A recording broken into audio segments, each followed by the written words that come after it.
With that,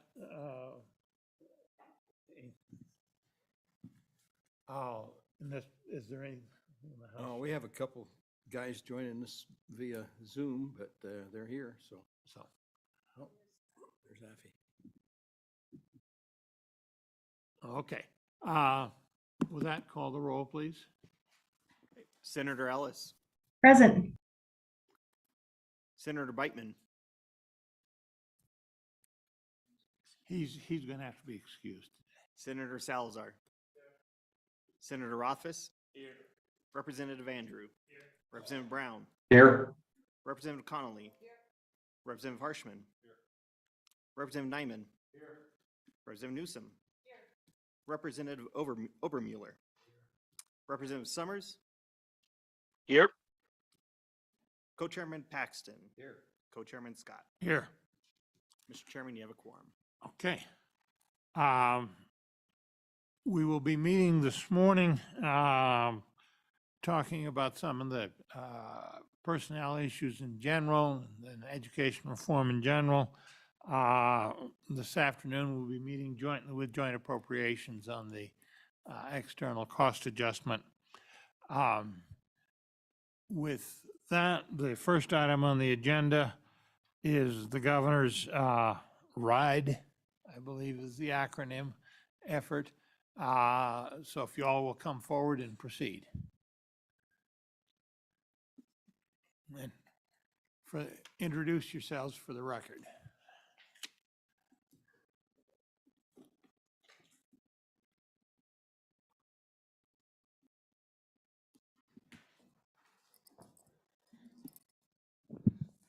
Mr. Chairman and Co-Chairman and members of the committee, good morning. My name is Lachelle Brandt. I'm Governor Gordon's Education Policy Advisor for Education. Please let me introduce, joined with me today is John Masters, who is the chair of the Governor's Reimagining and Innovating the Delivery of Education, or the RIDE Advisory Group. Mark Mathern is member of the State Board of Education, and Diana Clapp is the Executive Director of the State Board of Education. We appreciate the opportunity to present to you the feedback that the RIDE and State Board have recently collected from a statewide community listening sessions across Wyoming. The topic of retention and recruitment is certainly not a new topic, but one of growing concern across the country. And it's our hope this morning that the information we provide to you today will be helpful as you consider any policy, developing any policy to address this topic. So without further ado, Mr. Chairman, I'd like to turn it over to Mr. Mathern to begin our presentation. Good morning. Good morning, Mr. Chairman. I want to extend apologies from Chairman Ryan Furman, who's not able to be here today, and he asked that I sit in.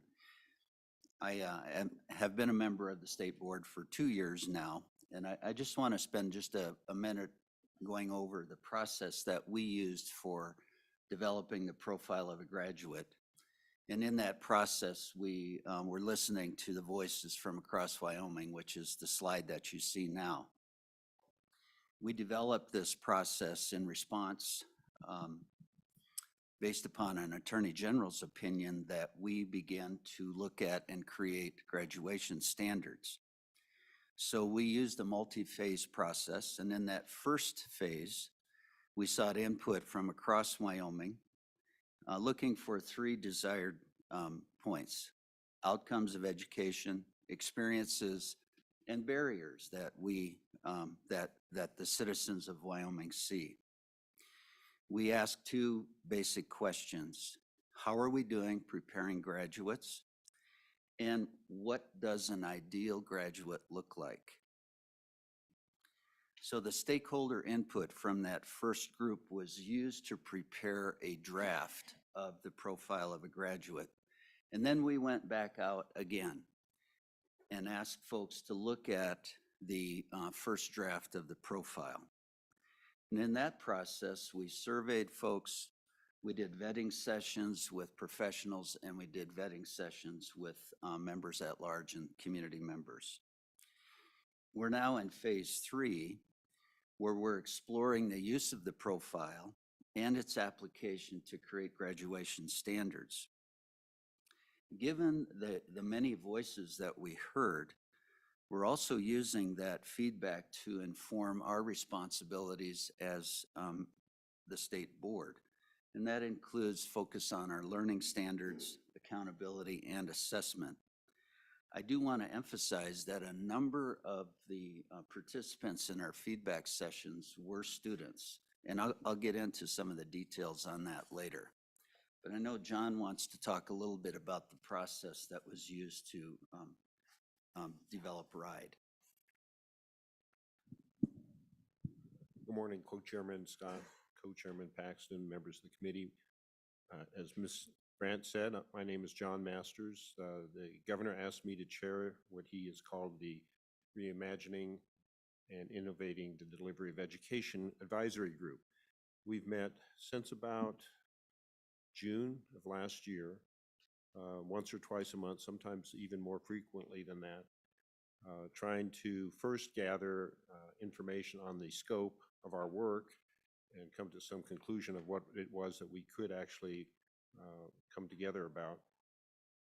That ultimately resulted in the engagement of the Wyoming Survey and Analysis group down in Laramie to conduct a survey for us. Now, it's not a statistical survey. It was just a public information gathering type of survey. And we'll have more information about that later. We had over 7,000 responses from interested people from the state, coming up with many suggestions. We first asked, are we doing a good job? And about 60% said that we were not adequately preparing our graduates. Then we asked, what are we doing well? What could we do better? And what ideas do people have? As you can imagine, those are very open-ended questions and gave rise to a tremendous amount of information, which the folks at WISAC were very helpful in trying to consolidate into a meaningful and useful form. Their report is on our website, which can be located from the governor's website. From that time, we then conducted a series of public meetings, and there'll be more information about that later as well. But we traveled around the state and heard from approximately another 200 people. This was done during the summer, which is not the optimal time because people are traveling or they're not focused on education, but nevertheless, that was the time we had available. Our objective is to render a report to the governor, and with his approval, that report will be issued probably later part of this fall, maybe early winter, hopefully in advance of the legislative session. We, at this point, are not anticipating the need for any legislation to come forth out of the next session. And with that, I'll turn it back to our next speaker. So you'll notice on the next slide, the charge of the RIDE and the profile of a graduate have complemented one another. The profile of a graduate work was well underway when the governor launched the RIDE initiative in 2021. The creation of the profile has set a vision and solid foundation for defining the success of our students. And the RIDE has evaluated the current system and what will be necessary to achieve this vision. The RIDE is currently looking at the 4 themes within the profile, and those are learn, work, contribute, and thrive. And as they're putting together their recommendations, they believe they're very aligned with what they heard throughout the state, and continued conversations are happening between the RIDE and the State Board of Education. And with that, I'll turn it over to Diana to talk about the process that was used in the RIDE initiative in the profile of a graduate.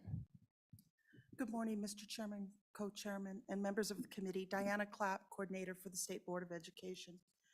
So you've heard these 2 initiatives were closely related in the work and the questions that they were asking. And you see they started this process with an examination. And that examination, you see the questions there that the RIDE was looking at, it's broader than what the State Board was for their profile of a graduate, which was more specific to graduation and graduation requirements. But these two initiatives really paralleled in the information gathering. We estimate a minimum of 10,000 touch points with Wyoming citizens in putting this information together. And we were pleased when we came together how affirming those two initiatives were in the input that they received. And then, of course, both initiatives intend to see recommendations come forward. The RIDE will be making their recommendations with the goal of elevating Wyoming's educational system, while the state board, through the profile, anticipates coming in future sessions before this committee to talk about some of the things they heard about barriers and any suggestions that may make implementation of the profile more effective for students.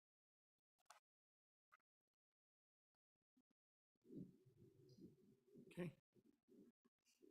Masters. Thank you. Once again, Mr. Chairman and co-chairman, this slide is a reflection of the respondents that we had. Now, because there was an overlap, the total number here would be more than 7,000. We had about 7,300 total, but some people fell into various categories. We gathered this, what I would consider demographic information, because we wanted to correlate the responses with the attitudes. And although we don't have a slide demonstrating this, it was interesting to me personally that the attitudes of the non-education respondents varied somewhat from those within the education community in their feeling of how well we are preparing our graduates.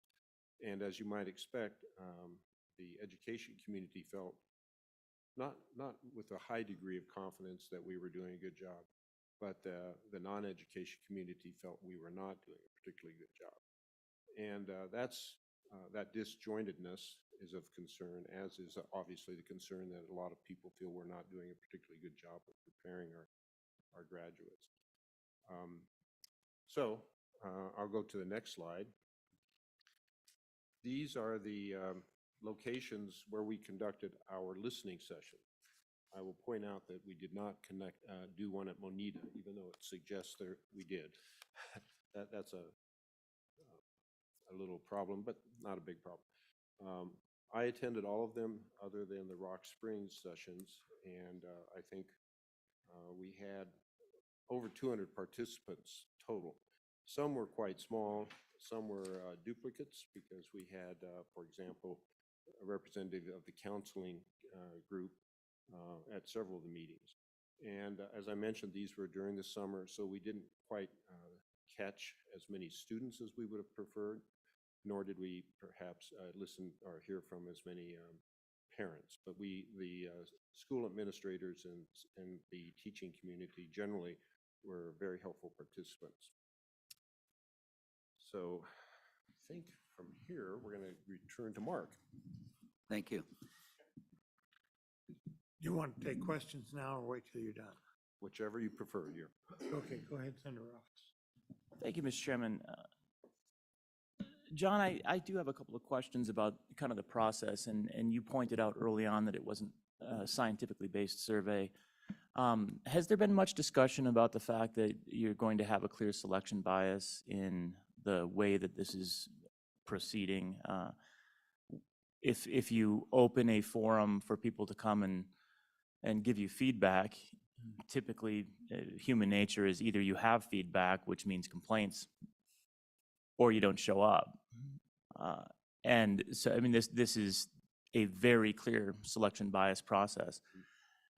Is that something that's going to be analyzed in the report, or at least referenced in the report, that there's going to be some selection bias? And the second question is, if you're engaging with the university, has there been any discussion about doing a genuine, scientifically based survey to get sound data and feedback, as opposed to where you're trying to eliminate and control for selection bias, rather than this process that I've kind of had concern for? If you basically say, hey, tell us what your complaints are, you're going to get the complaints.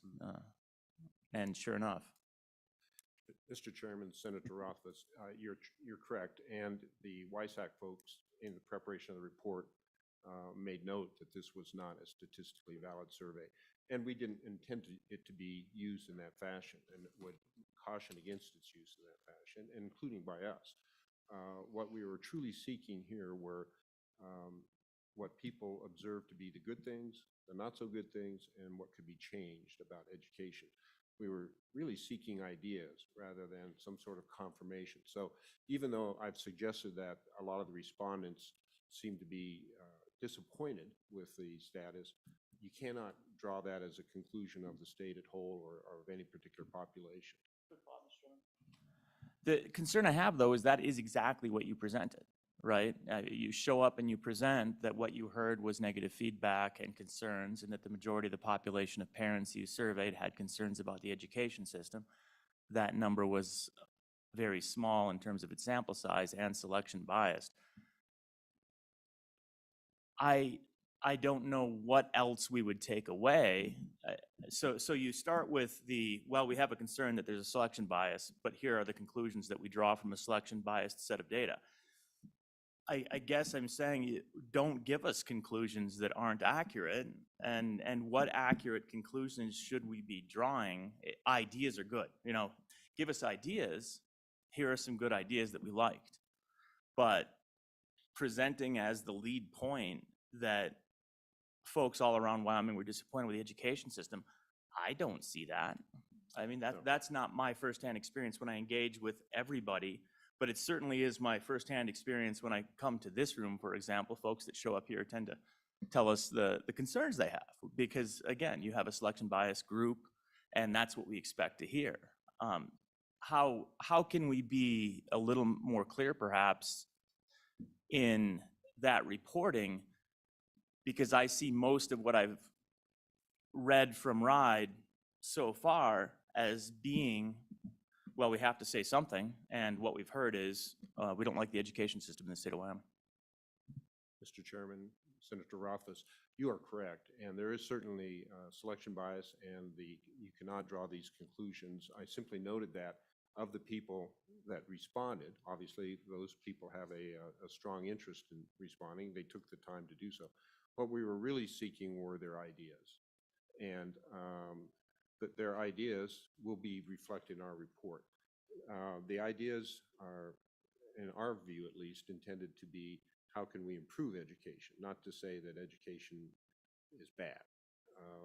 Although it was of interest to me that there was this disparity between the two communities that we could identify.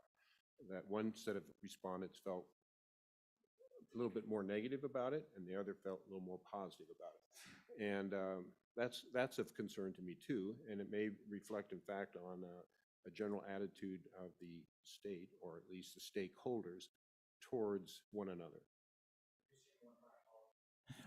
The concern then, though, that follows through from that is if you're taking advice on how to proceed with education in the state from a selection biased group, you've got a selection biased set of recommendations as well.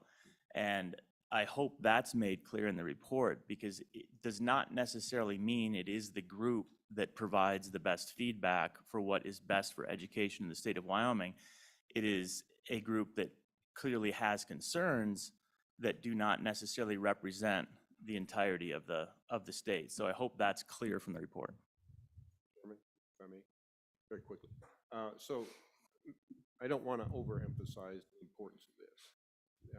We are looking at experts from various other states, entities, associations, and we are gathering feedback from them as well. It's not going to be particularly responsive to this survey, but rather this was an information gathering exercise. We didn't know how else to approach the public other than through this method.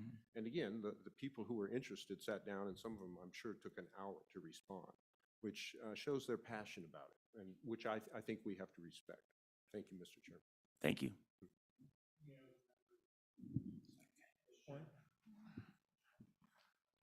Just out of curiosity, sir, would there be any way of being able to have access to some of these responses to have kind of an indication, or did you kind of formulate them into general thoughts, school day's too long, school day's not long enough? Like what kind of responses did you get, and could we have access to that to kind of have an idea of what feedback was. Mr. Chairman, Representative, yes, a lot of this information is on the website. The raw, I don't know if all the raw data is on there. For example, we did collect personal information such as email addresses, which we've excluded from the website. But I think if you, I think the raw data is on the website, isn't that, it's not? The report is, and I think we could make that available if anybody were interested. It's over 7,000 lines of data, though. It's very difficult. We had 8 people on the committee, each reviewing 900 responses. So then we have to rely on each other to share that information. Let me ask one question following up on Senator Rufus's question. Okay, the survey was biased.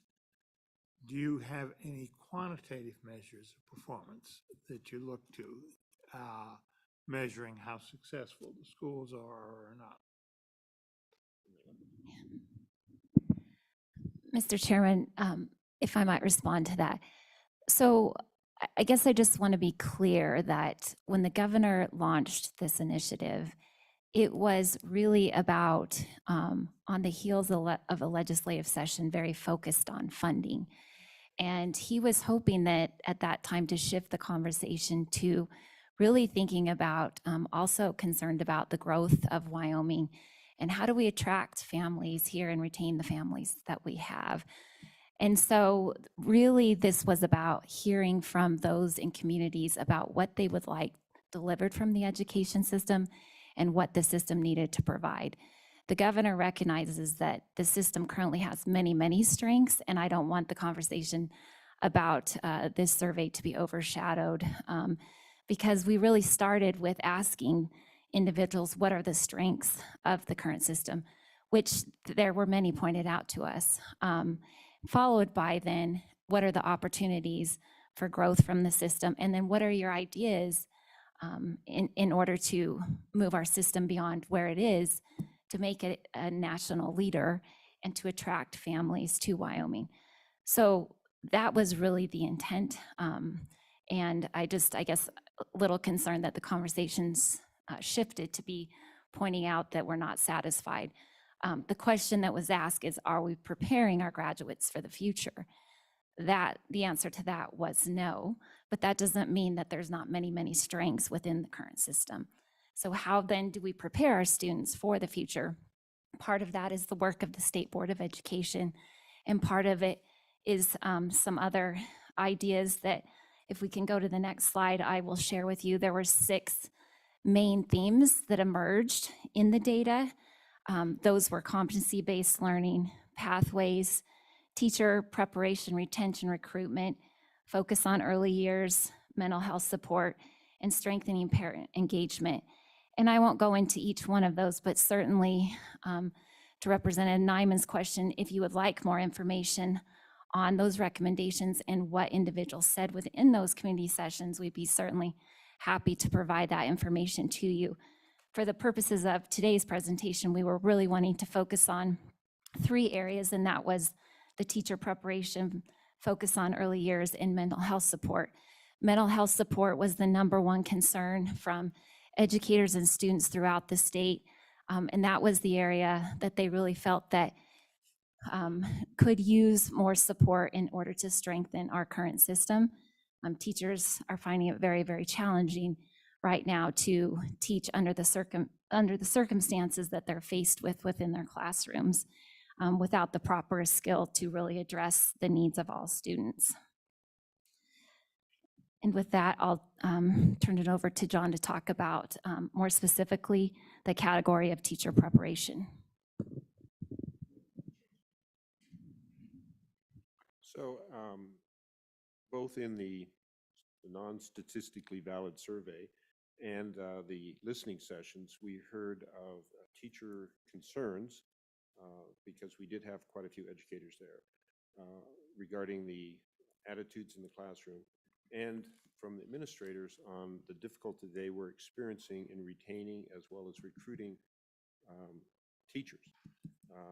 And specifically, we heard from some of the border-type meetings, Afton and Gillette, for example, that whereas in the past, they had an advantage over neighboring states, they felt like that advantage was deteriorating. We also heard things such as concern that much of the time of classroom teaching was being consumed with what might be considered non-teaching requirements placed upon them. This would range from special requirements, I don't know, for things that they didn't feel were part of the standards, all the way through maybe an overemphasis on assessment. We also heard, and specifically in Powell, at which Representative Newsom was in attendance, some felt like they were not in particularly good communication with their representatives. When challenged on that, when I pushed back a little on that, and asked, have you made the effort? You know, it seemed to me that that there is a lack of communication, and I'm not sure on which side that communication has deteriorated. But we did hear kind of a, again, concerning to me about the attitudes teachers felt the public held about them, and why those attitudes seem to be inconsistent or inappropriate, perhaps. I think Lachelle and Mark wanted to speak to this as well. So some of the challenges that teachers expressed currently is that many of the students entering our K-12 system right now aren't necessarily prepared for the classroom, and really are entering sometimes behind socially and academically, which does make it very, very difficult on teachers to close that achievement gap when they're starting already behind. And so there were recommendations to really focus more on offering more opportunities for our earliest learners before they enter the K-12 system. Mr. Chairman, you'll notice on this slide that there's a third column called corroborating feedback from the profile work.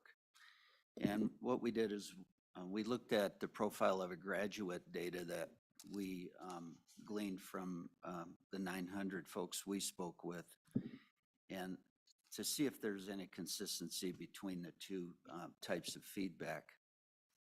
And while this slide represents the 6 key findings from the RIDE session, when we looked at the feedback from the profile sessions, there were a couple of points that I'd like to make for the committee.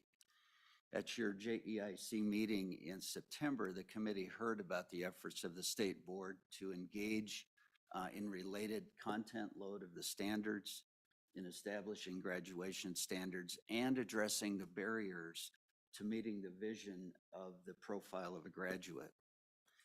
While the profile did not specifically ask about teacher preparation and retention and recruitment, the board did hear concerns regarding the pressure of excessive content standards and testing. There was not a specific focus on preschool, since we were focused on graduates. However, concerns were raised about the primary grades and the pressure to have students reading so early. Some parents stated that the early grade should be a time to learn those soft skills that are asked for in the profile of a graduate. One parent noted that her child is a kindergartner and is excited to go to school now, but she fears that by 3rd grade, that excitement is going to be gone. There were also concerns expressed during our profile discussions about the mental health area that was impacting students and teachers. And the next slide is going to focus specifically on some of the concerns we heard about mental health at this time. Okay, I'm going to want to hold the questions and come back to this, because this is a key piece. I want you to complete your presentation on the mental health. Let's get that done, and then we're going to come back to this. Thank you, Mr. Chair. Diana, I think you're going to cover this part. Mr. Chairman, members of the committee. So what you have on this slide is kind of a collection of comments and things that we heard. It may feel a bit random here on this page because we don't come to you with solutions. We're telling you what we heard both in the ride as well as the profile sessions. And the types of mental health issues, we've kind of categorized those into 4 areas. We heard teachers talking about growing concerns with student behavior in general in the classroom. It was something that we heard. Certainly, we heard about suicide and suicide ideology increasingly at younger ages. And I will tell you from the lens of the profile, as I was not on the ride sessions, the profile sessions, we were hearing that from students. Seemed to be forefront in their mind concerns about their peers.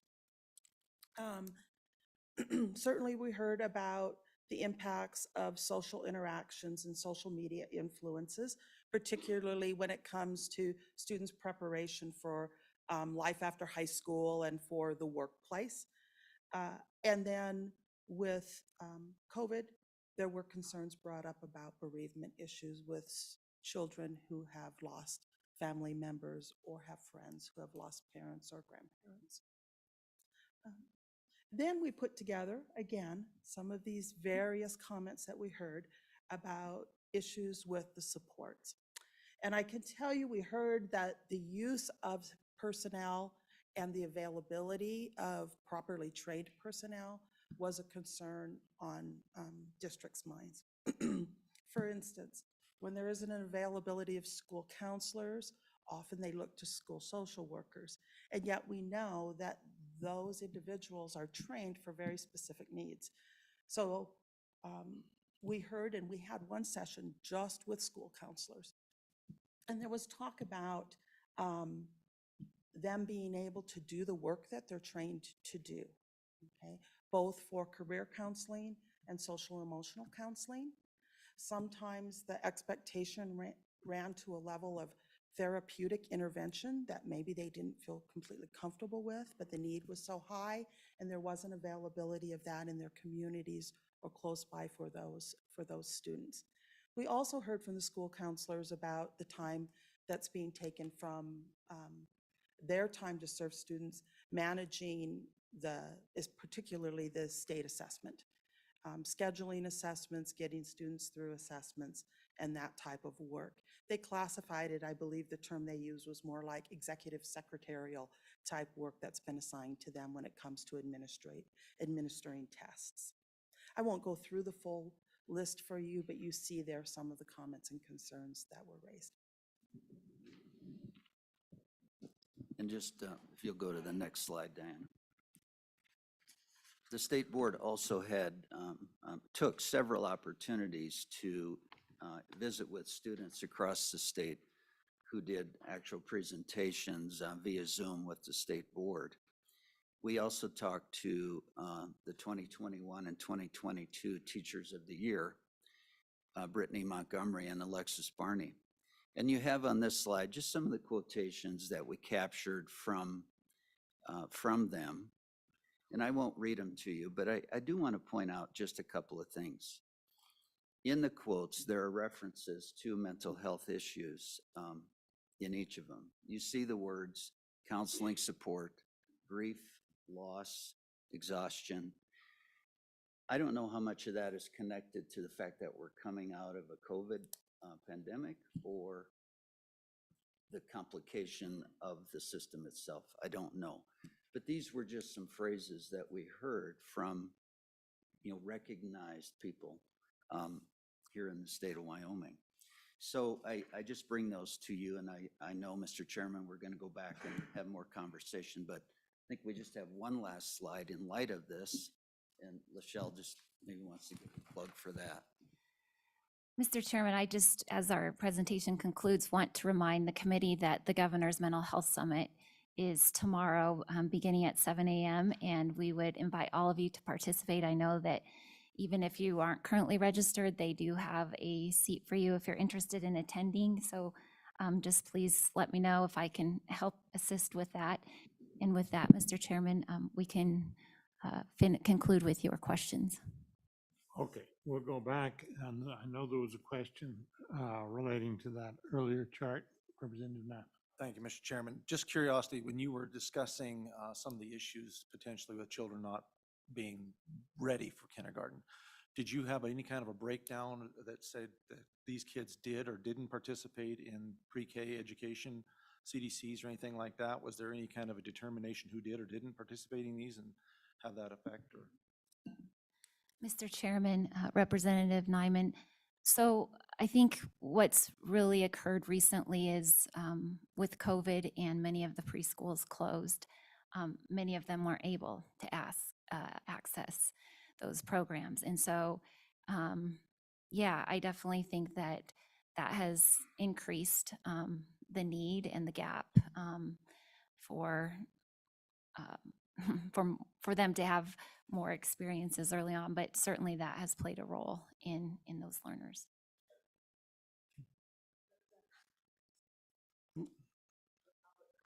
Summers? Representative Summers on the video, go ahead. Mr. Chairman, can you hear me okay? Yes, we can.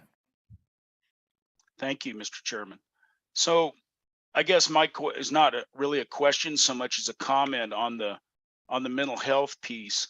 And that is that I've kind of been working with Tanya to ask our consultants, how to resource mental health, kind of how to resource a mental health professional in schools. And I think while you get in larger schools, you may have some help on the mental health side, but the smaller and smaller you get the district, the less they have the less the ability to handle that situation. And so, what I'm going to try to get to the chairs when Tanya gets it figured out is a bill that actually would help resource this.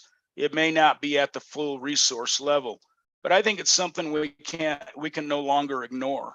And you can say, well, we don't need to throw money at it, but I don't know how else we solve it if we don't put the right professionals in schools to help these kids. And this was brought to me by my local people in my community and the struggle that's going on there. So thank you, Mr. Chairman. Yeah, and let me respond to that a little bit. As a former chair of the Health Committee, we've got problems in our mental health system, resource-related problems on quite a scale. This is only one symptom of it. So as you consider legislation, consider that. In the office. One other thing that we talked about a little bit before, Mr. Chairman, and you remember some of these conversations from last session, is in addition to the need for more healthcare professionals, mental health care professionals, and addressing that side of it, it seems that over the years we've created more stress ourselves through more requirements, more rigor, more demands, more time doing homework, less time having fun, less time available for free time.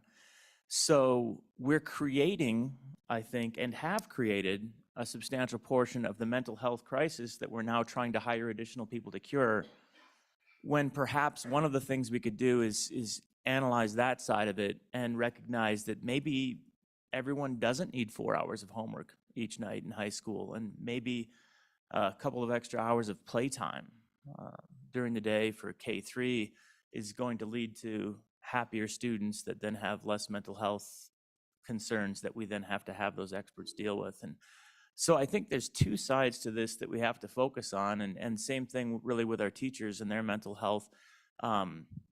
So much stress, so much pressure, we create that. That's us, the legislature and the administration. So Representative Summers is absolutely right in terms of us needing to find ways to do a better job of resourcing mental health providers. But at the same time, I think we need to look at the other side and take a serious look at what we've looked at over the last decade as being improvements. And I think we've done some amazing things over the last decade, but we have created stress over the last decade that we need to find a way to relieve at the K-3 level and all the way up. And let me come in and ask you a question on the other side of that one. This committee has heard a number of things about the importance of early literacy. We were tipped off by the recalibration consultants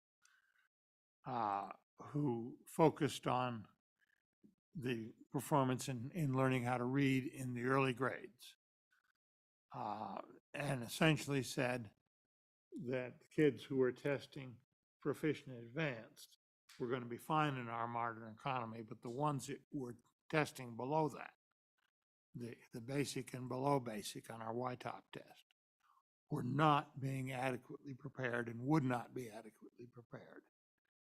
We heard last year from Dr. Pugh that talked to us about some of the MRI research that was going on and how kids were actually learning, and said that first grade was the optimal time to teach reading. Second and third grade were effective, and after third grade, it started to get much more difficult.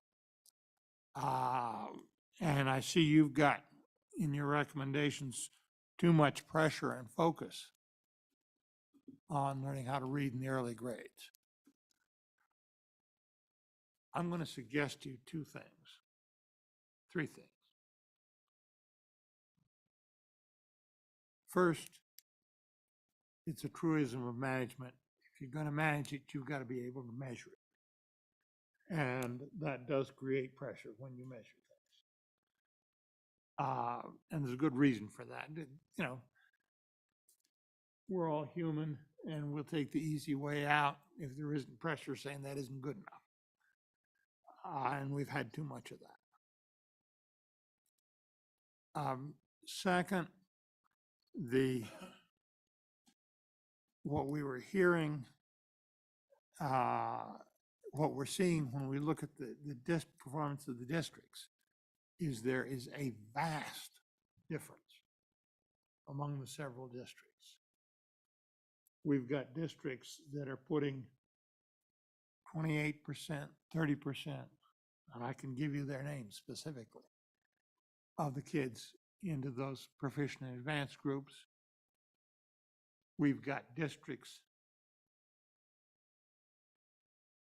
that are putting 75% of their kids into those groups. They're really getting the job done. And somehow we need to bring the bottom districts up to where the top districts are. Because again, the recalibration consultants were telling us that the kids that aren't in those groups, and third grade is the time they need to be in those third groups, because developmentally, that's the time you're getting past the time that you can really do things with them. And the question is, how can we do that? And frankly, I think there's not enough pressure on, we've got to get those kids taught how to read. Mr. Mather. Mr. Chairman, there is no doubt that the state board is aware that there's a high correlation between reading at third grade and graduating and being successful after graduation. And so I think this really raises the point that Senator Rothfuss has raised, and that is, have we backed ourselves into a situation where there's so much load on our teachers at that early level to focus on additional things other than reading that need some work? And so part of our work with the state board has indeed been to work with our curriculum directors on what we're calling content load. And it's just that idea of, how many standards are there for a first grade teacher, a second grade teacher, a third grade teacher to meet, in addition to helping kids learn to read and do some math. And so that's been some of our work right now, and our curriculum directors have been extremely helpful And I also want to make your point, maybe emphasize your point about quantifying. I think we need to do the math on how much time it takes for us to get through all the standards that we have created at that early level. And let's see if it's actually doable. And so that's the work that we're doing now. We have some subcommittees that are working at the state board level. We've elicited the help of our curriculum directors to do that very thing. Okay. Let me ask the committee, frankly, I think you're onto something right there, that we are getting too many extraneous things that are getting away from teaching those fundamentals in those early grades. Committee, am I right in saying that this committee wants to work with the state board and anybody else that's relevant on reducing some of those extraneous burdens so we get the fundamentals done? Is that a fair statement, committee? Mr. Chairman. Yeah, I hear it depends how you define it. I heard somebody else. Mr. Chairman. Chairman Paxton. I have a daughter who's a kindergarten teacher and a granddaughter who's a kindergarten teacher and another daughter who is a special ed teacher. So on a daily basis, I hear a lot of feedback. And in a lot of cases, it's a matter of Maslow's hierarchy of needs. You start those little guys in kindergarten, some of them are not potty trained. Parenting has changed a tremendous amount in the several decades that I've been involved in education. The need for preschools really wasn't there when I first started, and we didn't even have a kindergarten in the little school of encampment. And then it became a half day, and now it's full days, and now we're trying to teach them to read by Christmas when they're not potty trained.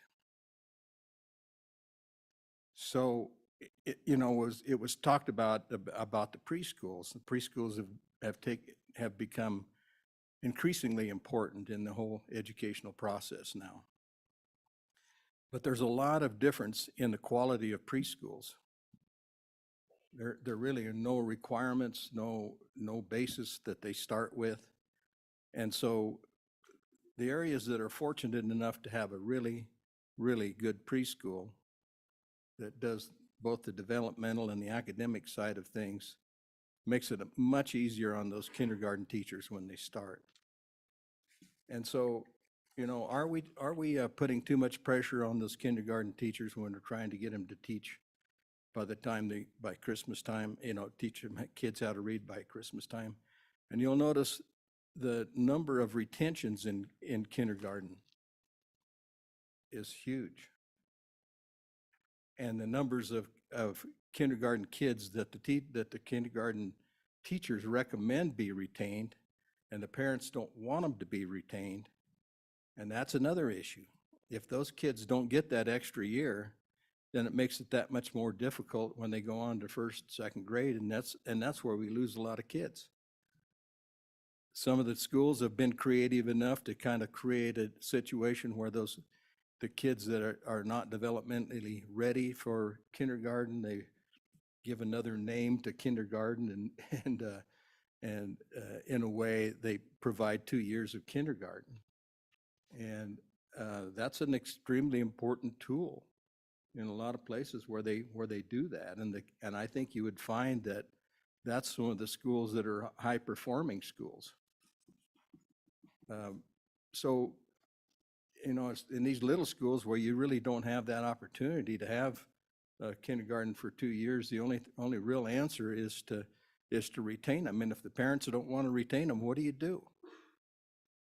So this question's a lot more complicated. There are no simple answers to it. There's not one size does not fit all. There's a huge variation between the size of the schools and the abilities of those schools to provide the kind of resources that are needed to get those kids up to speed. There's a lot of difference in parenting from district to district.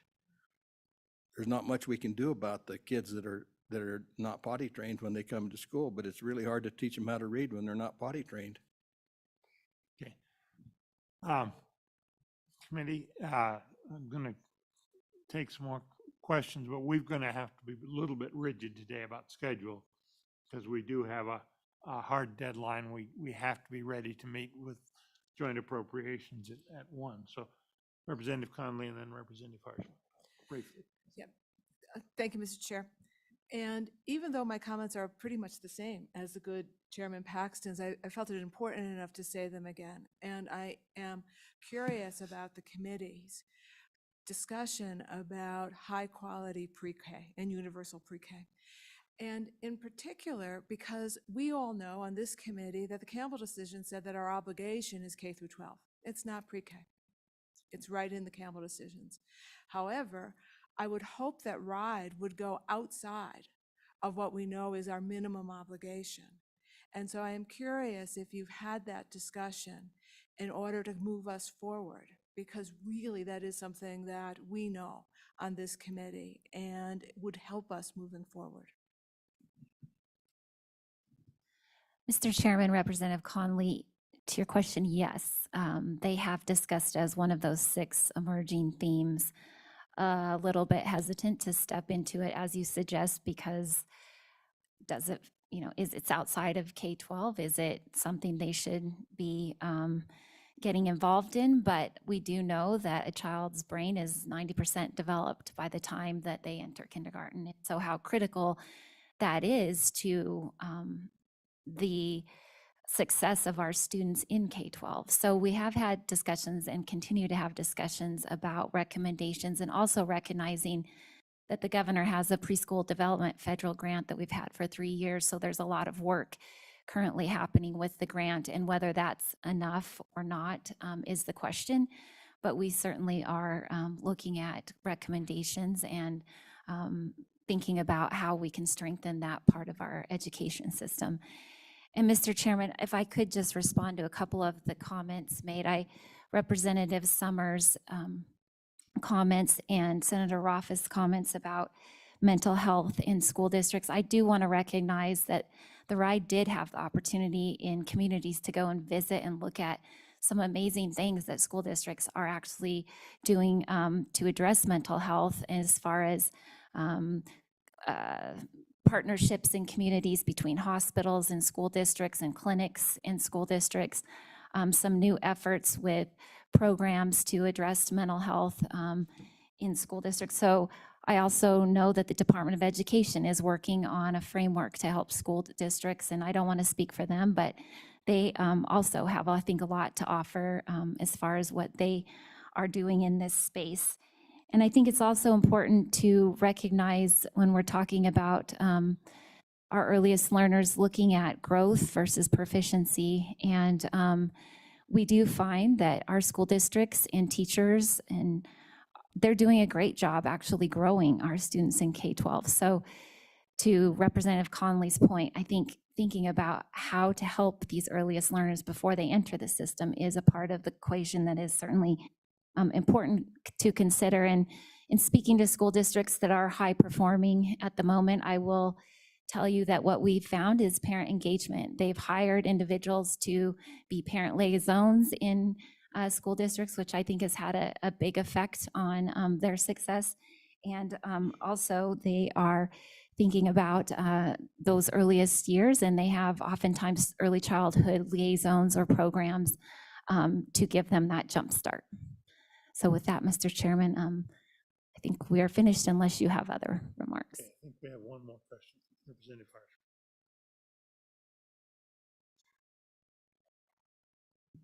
Thank you, Mr. Chairman. Just comment again, really back to the standards and the number of standards that you talked about.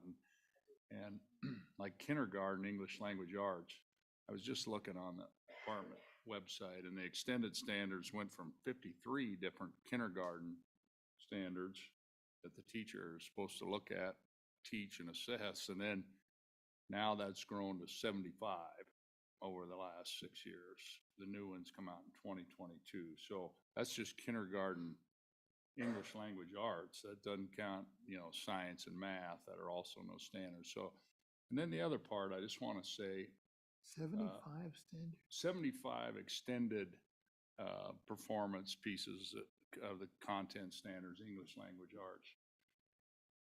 So it's gone up from 50 some to 70 some. But I think, so that's part of this. I think somebody said it a half hour ago, we've kind of done it to ourselves. And I think there's a point where we got to say, okay, let's pause a minute. I think the other part is this reading piece. And I sent the committee an email. I mean, it was really last session or last year, but I mean, if you went over to Park Elementary and go into the third grade class, the third graders are all reading.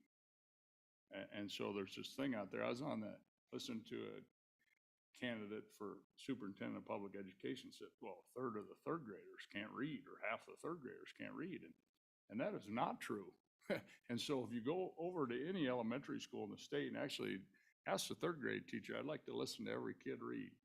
They're at different levels, but that's based on a statewide assessment that where cut scores are set. And I sent this to the committee about the politics of cut scores, how they're set.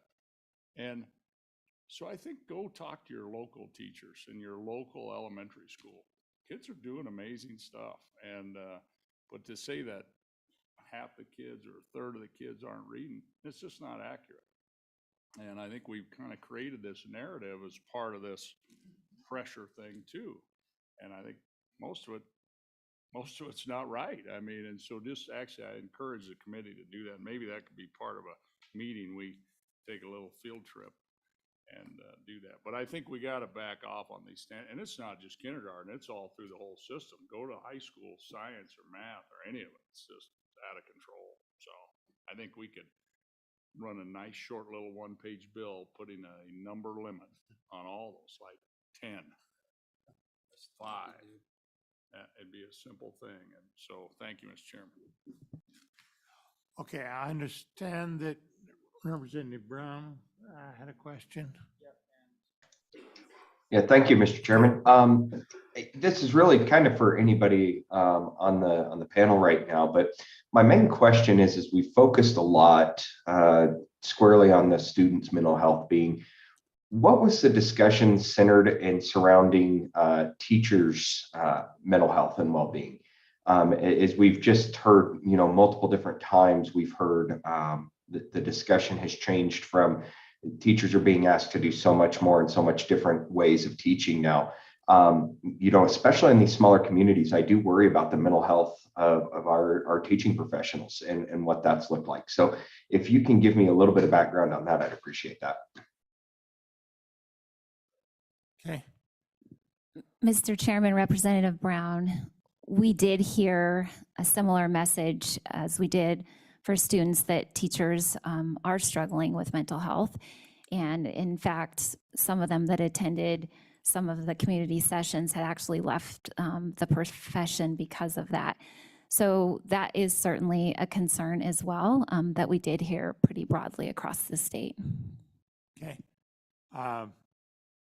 Does that cover everybody? Albert, did you still have a question? Mr. Chairman, I have a question. Quickly. Okay, rapidly. We need to move on. Okay, Mr. Chairman, thank you. I guess it's mostly a request of both RIDE and the state board, and that is, it's really this pre-K thing. We've known all along my whole career in the legislature on education, we've known that pre-K is key to K-3 reading, frankly. And yet we choose not to tackle that issue of how to bolster that. So my request to you two groups is get us some recommendations, get the legislature some recommendations, solid recommendations on how to improve pre-K in Wyoming. Thank you. Okay. With that close this part. Thank you all very much. We've succeeded in combining the profile of the graduate report with the RIDE. Next, we want to hear from School Board Association, Brian Farmer. If you all would come up, introduce yourselves. And while I'm at it, while you're coming up, let me say that you've got a survey too. And I think Senator Office's questions on the last survey probably apply to yours as well, so you might comment on that. Brian, you're on. And Superintendent Jennings, you're welcome. Thank you, Mr. Chairman. My name is Brian Farmer. I'm the Executive Director of Wyoming School Boards Association. With me is Mike Jennings, the Superintendent for Natrona County School District Number 1. Mr. Chairman, I'm here to talk about a survey conducted by Wyoming School Boards Association. At the conclusion of your last meeting, Mr. Chairman, you and I had a conversation. You asked, do we know what factors, what non-monetary factors impact teacher recruitment and retention? And certainly, Mr. Chairman, we shared that there are plenty of data points out there nationally that speak to what is impacting teacher recruitment and retention nationally. I've shared with the committee both an article from Education Week as well as some surveys done by the RAND Corporation, speaking specifically to our national picture and the stress and the pressures felt by educators. But what we did not have a lot of information on is what happens with regard to education in Wyoming. So taking our cues from the survey done by the RAND Corporation, we did survey our 48 school districts. It is not a survey of teachers and certainly not a survey of anyone who has left the profession, but we surveyed school districts, meaning that it was up to the superintendents to identify who from their district might best answer these questions. So in some cases, the responses came from human resource managers. In some cases, responses came from superintendents, but they spoke as to what is their perception of their district's issues with teacher recruitment and retention. We did receive responses from 42 out of the 48 Wyoming school districts. And of course, we've shared with you the questions that we asked of them. And again, the questions we asked were largely based on the RAND Corporation and its surveys that it conducted of teachers and principals. And so we asked to what extent really is it difficult to hire and retain education professionals. And we found that that is a problem for nearly all Wyoming school districts to find certified teachers, substitute teachers, classified support staff, paraprofessionals, and special education staff, and then other professional staff. We asked, how long has this problem been going on? Is this a new phenomena, or is this something that we've seen for a while? And I think it's important to point out that different Wyoming school districts have different experiences. It looks different depending on the size of your district, the location of your district, and other factors that are unique to each of our 48 Wyoming school districts. We did find that most of our districts are saying this is a fairly recent phenomenon, that Wyoming historically has not had significant challenges in finding education staff, but we are experiencing that. It is certainly something that is part of a nationwide problem, a nationwide concern, and it has hit Wyoming now. We know that pay certainly does play a role in the recruitment and retention of staff, but did want to find what are other factors that impact that hiring, that recruitment, that retention of staff, and found that things such as lack of respect shown toward the profession, taking on of extra work duties due to staffing shortages, bureaucratic hurdles, the loss of education staff to other professions, And I think that's something that was worth pointing out from the Rand Corporation studies. They said that education saw a greater loss of professionals than other working adults, other professions. So education is impacted more by that loss of our staff than we see in other professions. We asked them to identify, so among these, what are the biggest things? What are the top factors impacting your ability to hire and retain staff? And the top number one factor was a lack of respect shown toward the profession, followed by taking on of extra work duties and bureaucratic impacts, bureaucratic hurdles. We asked them to help us understand what is the impact then to Wyoming education? The data so far described what is the problem. This is the so what of the problem. And we are finding that even among those applicants that we see today, that there is a noticeably lesser qualification than what we have historically seen. In some cases where we are receiving fewer applicants, and you want to say that those applicants we're seeing are not the same caliber that we used to see just a few years ago. This is impacting students. There is a loss in service, an increase in staff burnout, and diminished options for students. We did ask our respondents if there were other comments that they wanted to share relating to impacts to students. And we've shared those with you, what they said as to the impact to students. And then we asked, what is the most frustrating part of the lack of recruitment retention? What's the challenges? And the things that are challenging are a lack of respect or trust shown by legislators, challenges in staffing, public support toward public education.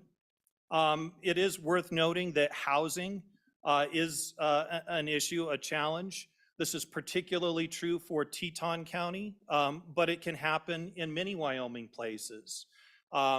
There are certainly stories you could hear of a district hiring a teacher only to lose that teacher when the teacher can't find a place to live in that Wyoming community.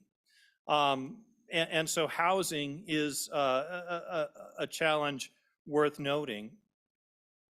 We also have noted that there is less acknowledgement for positive impact, and again wanted to share with you comments of those that we surveyed on what is challenging to them. Mr. Chairman, I'd like to at this time turn it over to Superintendent Jennings to talk a little bit about a perspective of one Wyoming school district. And then I do have some summative comments or thoughts for you, but want to give you a picture of what's happening here in one of our largest districts. Again, emphasizing that it looks very, very different across Wyoming. The challenges that Superintendent Jennings has will look different in our Wyoming school districts. I see some representatives from Wyoming school districts behind me, and their stories would look different if they were sitting here at the table talking to you. For some, it may be housing. For some, it may be getting somebody to a small or remote part of Wyoming, a young person that's willing to set their roots there.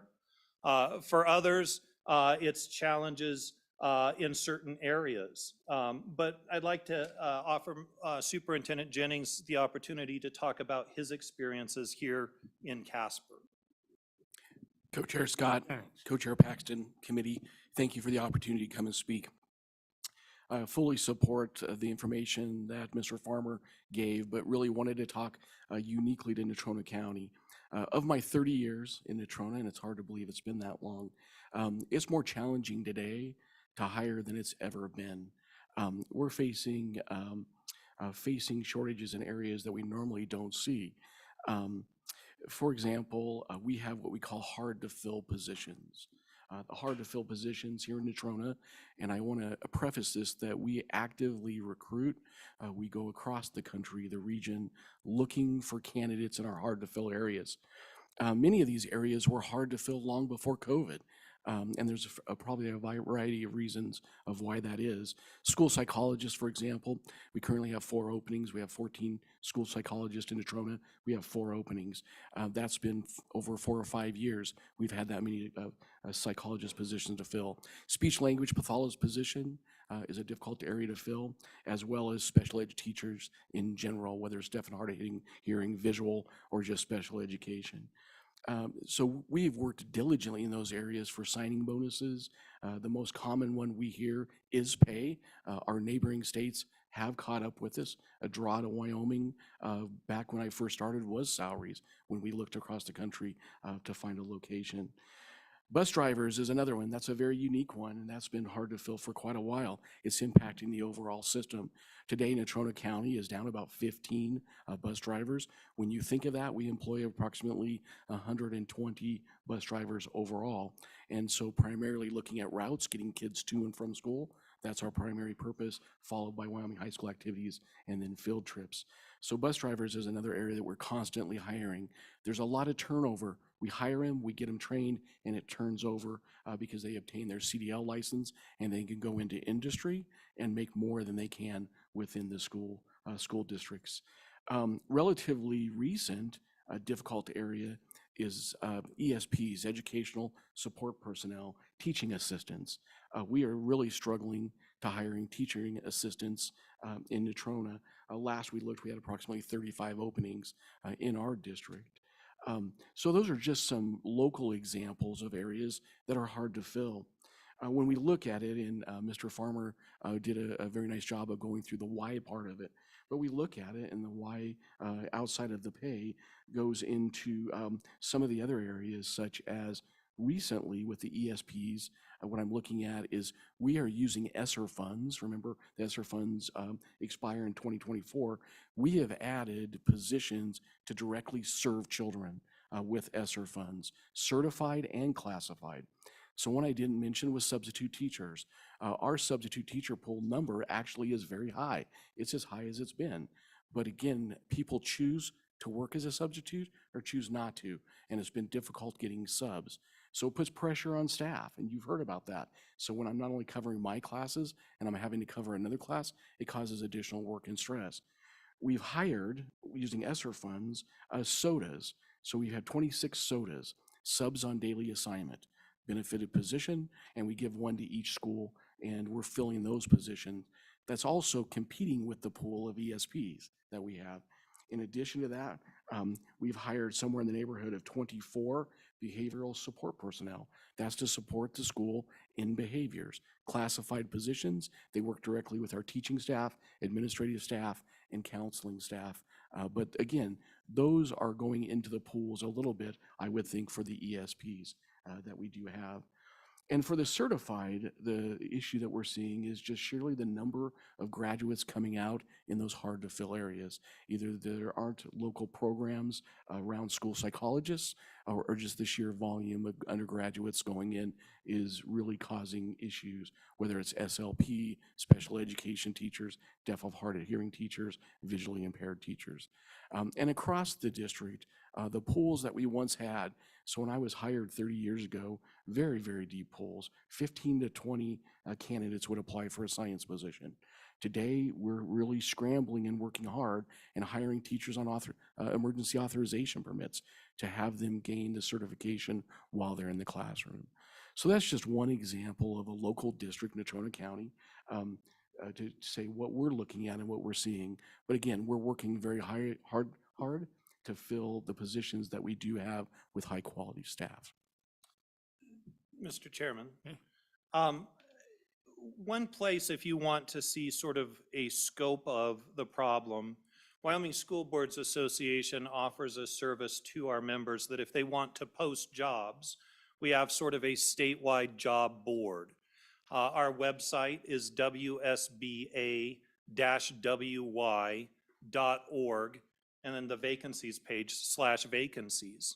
That's not a mandatory thing. I will tell you, it's not 100% of the jobs out there. If a district says, hey, can you post jobs for us? We post it. Part of the reason they ask that is that on a slow day, we have between 2,000 and 3,000 hits on that site on any given day. On our busy days, it's around 7,000. So that's a very well trafficked site in terms of people that are looking for education jobs in Wyoming. And so it's out there and you can take a look and you'll find that yes, today we're missing things like elementary school teachers. We're missing things like music teachers. We're missing things like high school math and science teachers. It's not just these special education teachers. It's not just the hard to fill positions that Superintendent Jennings spoke of. We're finding challenges across the board in Wyoming school districts, big and small. In some of our districts, that impact is significant. It's a loss of opportunity to Wyoming school children. Mr. Chairman, I will say that in Wyoming, we should be proud of the education system built. The Wyoming legislature has built and provided for a great system. Educators in this state rise to the challenge of educating our students. Wyoming is the envy of many states in our nation. And so as we're proud of what we have, and we have that continued challenge to always get better, the challenges that we face today are greater than the challenges that we have seen in recent years. Maintaining, continuing this Wyoming education system is a bigger challenge today than it was just 5 years ago. So with that, Mr. Chairman, we'd be happy to answer questions, happy to engage in some of the broader discussion you've had today as well, but wanted again to share the results of the survey that we tried to share what is impacting that recruitment and that retention across the state of Wyoming. Okay. Committee? Mr. Chairman. Representative Harshman. Thank you, Mr. Chairman. Back to your materials, Mr. Farmer. Just really on, I just wanted to make on question 8 at the bottom of page 5. And then carried over to these comments. So just tell me the form, it says to the Joint Education Interim Committee, is that what? JE, right. And so just tell me again how that happened, how these comments came to be on page 6 and 7. I mean, as I read a lot of them, the legislature is in many of them, probably half of them, but go ahead, please. Thank you. Mr. Chairman, yeah, so question number 8 was an open-ended question. Many of the others were sort of a closed or forced choice. Question number 8 was an open-ended question about the challenges that Wyoming school districts are facing and those things that frustrate them. What are your difficulties in recruiting and retaining teachers? And so the comments are very open, honest, perhaps raw. And on the one hand, to be quite honest with you, I thought to what degree should I filter that in sharing it with you? But decided it was best to share the words of the respondents because they were so open and honest and raw about their challenges. I think historically, Wyoming education has felt a strong partnership with the legislature. But as you note, there are numerous instances today where that partnership feels strained. There are places today where Wyoming education professionals have felt a lack of respect for the work that they're doing in the classrooms. And I think that challenge is certainly paired with the pandemic. And I think it would be better to come from individuals to speak specifically about those. But I think the characterization of a lack of respect or a lack of trust speaks to perhaps a diminishing partnership that we've experienced in the last several years. I will go back, however, to say that I think Wyoming ought to be proud, and that starts with the legislature ought to be proud of what we've built in education. It almost seems funny that we're not talking about Wyoming being one of the top states in the nation. Rather, we talk about where we could do better, which is a good discussion to have. Somewhat back to what Senator Rothfuss said, that our discussions seem to be more of the complaints than recognition of the excellence of the system itself. So, Mr. Chairman, these comments are from fellow elected officials, school board members. Is that the 42 or the 48? Is that, I just want to. Mr. Chairman, the responses come from school district personnel. So these are not from school board members.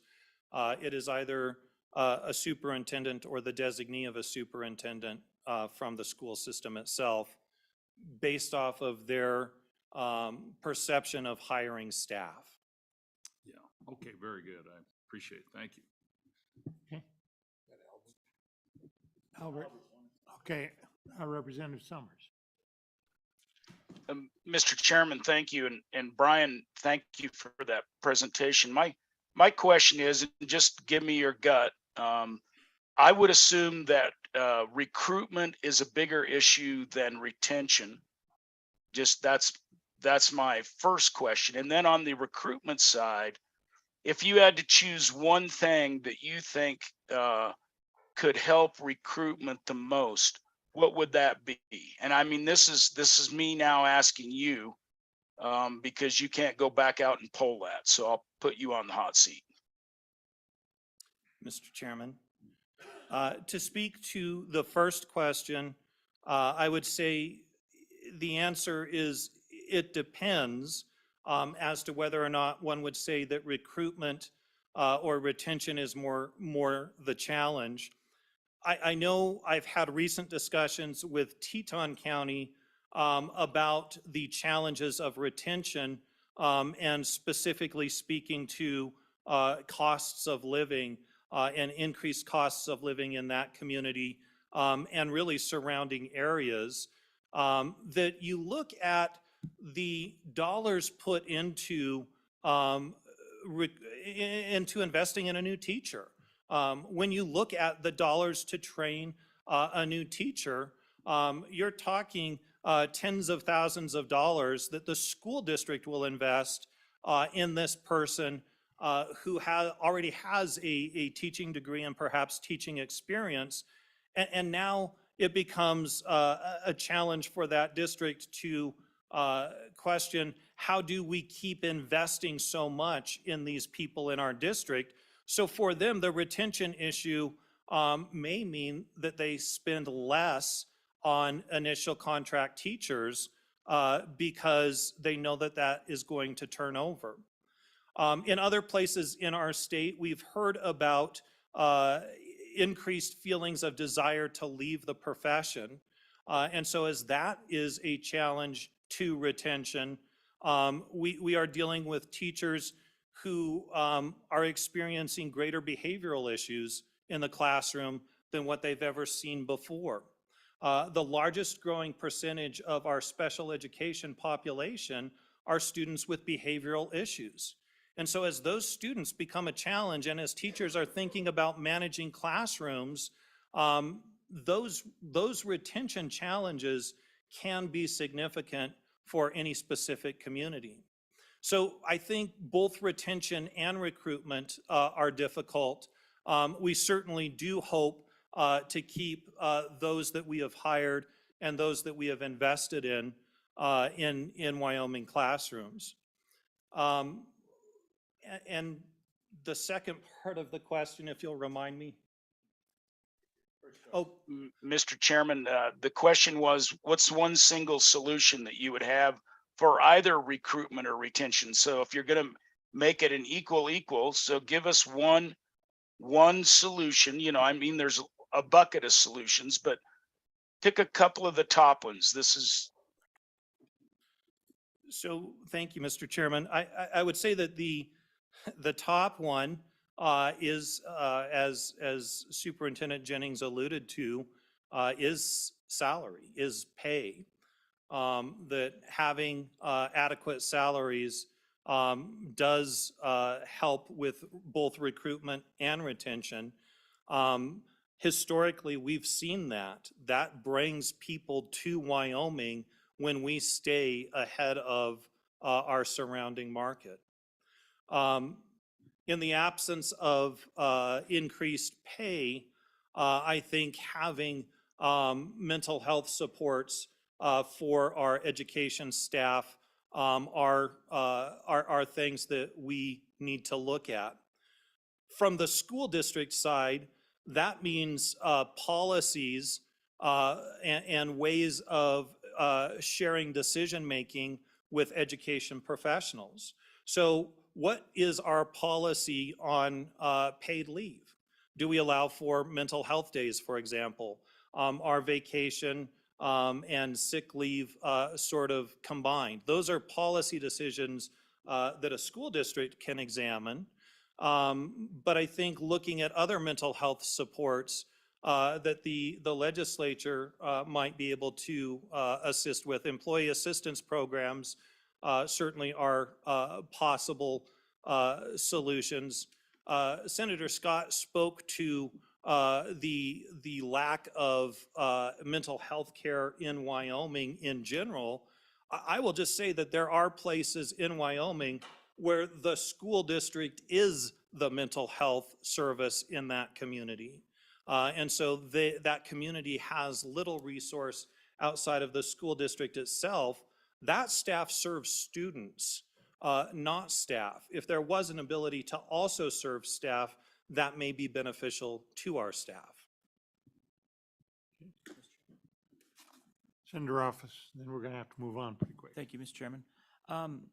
Brian, you mentioned, and this was lower on the list, but it is something that sometimes we can fix. The bureaucracy side of things it is always frustrating. I loathe bureaucracy, and I know that we create a lot of it. This committee has created plenty of it over the years. The board's created.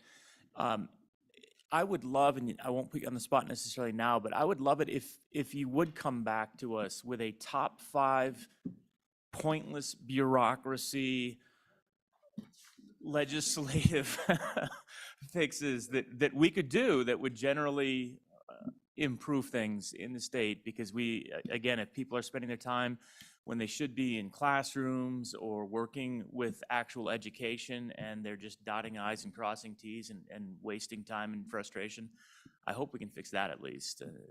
So you don't have to comment on that now, but I'd love to see that list and maybe we can fix that. Okay, thank you very much. Committee, we're going to take a 15-minute break. I'm going to hold the public comment. The next topic is on the same thing. I'm going to hold the public comment till after that. 15-minute break, then we'll come back and hear from the K-2 personnel retention recruitment. We're going to hear from the College of Education, et cetera. At the conclusion of that, we will have, to the extent time permits, a public comment period. And again, we're going to be a little rigid on the schedule today. So back 10:15.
That's the traffic jam.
Be rigid about the time schedule, and I do want to leave a little time for public comment if we can. We do have some deadlines here. So the next presentation is some of the people from the University of Wyoming and some of the others they did a survey and they're talking to us about the non-monetary problems and solutions and things we can deal with there. So take it away. Who's going to take the lead on this? Chairman Scott and Chairman Paxton, thank you for inviting us here. Right before this meeting, my wife texted me and said a sprinkler blew out. And for the first time in my marriage, I could tell her it has to wait. We would like to thank the committee for this opportunity to discuss the vitally important topic of teacher attrition. But before I get into it, I would like an opportunity to introduce my colleagues and collaborators. And so my name is Mark Perkins. I'm an assistant professor of educational research methods, and Dean Scott Thomas ordered me to tell you this, so I am.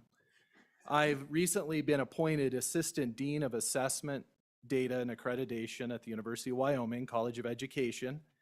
I also hold a faculty fellowship with the University of Wyoming Center of Business and Economic Analysis. And I was the one to initially work on this project, which has ballooned. We have, I think I counted about 20 of my colleagues and graduate students working on various aspects of this phenomenon. And so with me, to my right, is Dr. Amanda De Diego. Amanda is an associate professor of counseling education and partnered with us on this project since we had some initial findings indicating an interaction between mental health and teacher attrition, and we've already heard things about that. So she's going to share some of our research that we proactively developed over the summer. And her graduate students did some really, I think, vital work that you may have already seen, but she'll go over.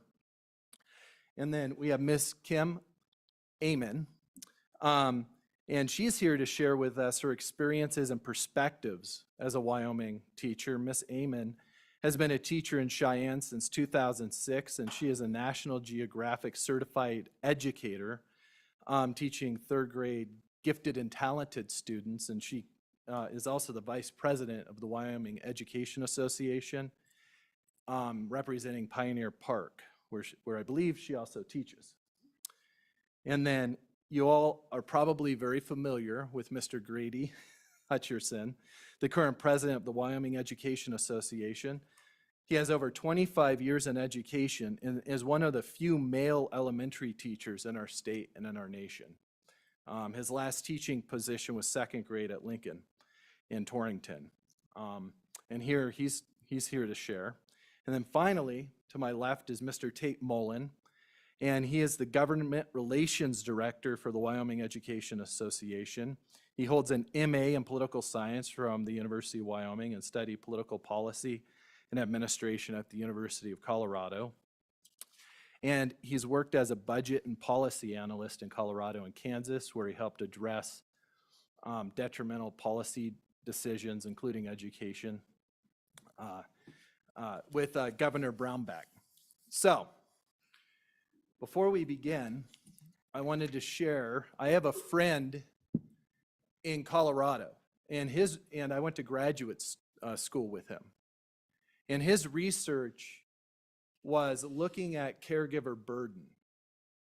And he surveyed and interviewed quite a sizable sample of folks all over the United States who are caregiving for patients who suffered Lou Gehrig's disease. And one of the things that he found was that the caregivers themselves oftentimes suffered just as much as the patients. And Lou Gehrig's is quite a difficult, progressively grim illness, and it was a burden on the caregiver. Now, fortunately, the students that we teach in Wyoming and across the United States and really across the world are not suffering like that.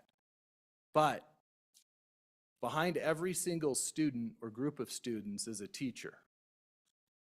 And that teacher, for 8, 7, 9, 10 hours a day, not only is charged with the education of those children, but is also responsible for their safety, their mental well-being, and their general lived experiences.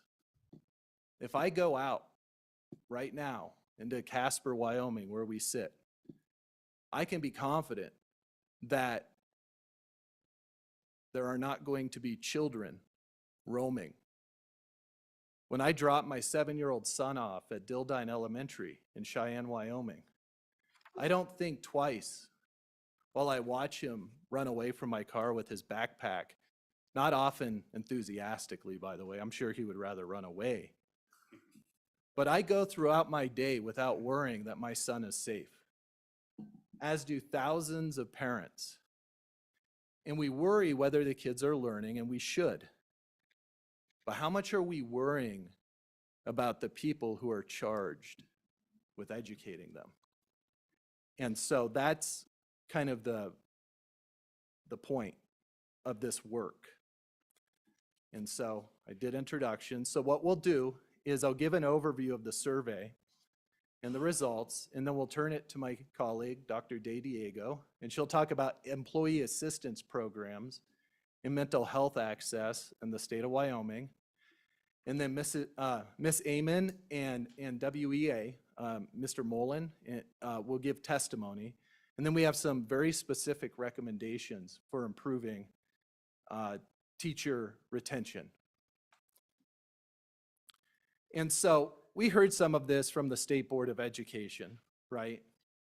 But in January, the National Education Association surveyed 3,000 responses, which, to kind of to Senator Rothfuss's point, that seems like a lot of people, but if you think about all the teachers in the United States, right, what proportion is that? But nonetheless, 55% said they're more likely to leave the profession than they would have before. And so we were running a teacher mentoring project, the Wyoming Mentor Corps, and we met with the Wyoming Department of Education, and some folks there told us that some teachers were leaving on a Friday and not coming back Monday. Now, I've been in education 20 years. I've never heard of that. I've heard of teachers quitting at summer. And so that piqued my interest as a researcher. And I went around, I talked to some principals, talked to some teachers, and I heard all of this anecdotal evidence that there may be a problem with teacher satisfaction and attrition. And so basically, I was like, we need to survey these folks and see what's going on. And so I reached out to Grady and said, hey, if you help us develop a survey, would you cast this off? Because they have over 6,000 members, the Wyoming Education Association. The goal is to get a reasonable sample so that you can get an idea for what's going on. And so I held several informer meetings, several teachers, took notes, met with some principals, and we came up with themes to ask teachers. We developed a survey, and we launched it on March 3rd, and it was anonymous. We did not ask for identifiers. We did not even ask what school district they were from. We just wanted to know in general in Wyoming. And so we received about 700 responses. Roughly 10% of the Wyoming teacher population, okay? And so, a margin of error, 99% of a 99% margin of error of about 9% on any descriptive results, But the point of this survey was not necessarily to make a general inference. It was, what can we do to make things better for teachers? And so the main research questions, what's the rate of potential attrition of Wyoming teachers? What factors predict potential teacher attrition in Wyoming? What might we be able to do to decrease teacher attrition in Wyoming? And so today we'll talk about the rate at which the teachers we surveyed report an intent to leave, what the rate is that they wish they could leave, which is a question one of the teachers I talked to suggested that we include. And it's gotten quite a bit of attention, as you all probably know.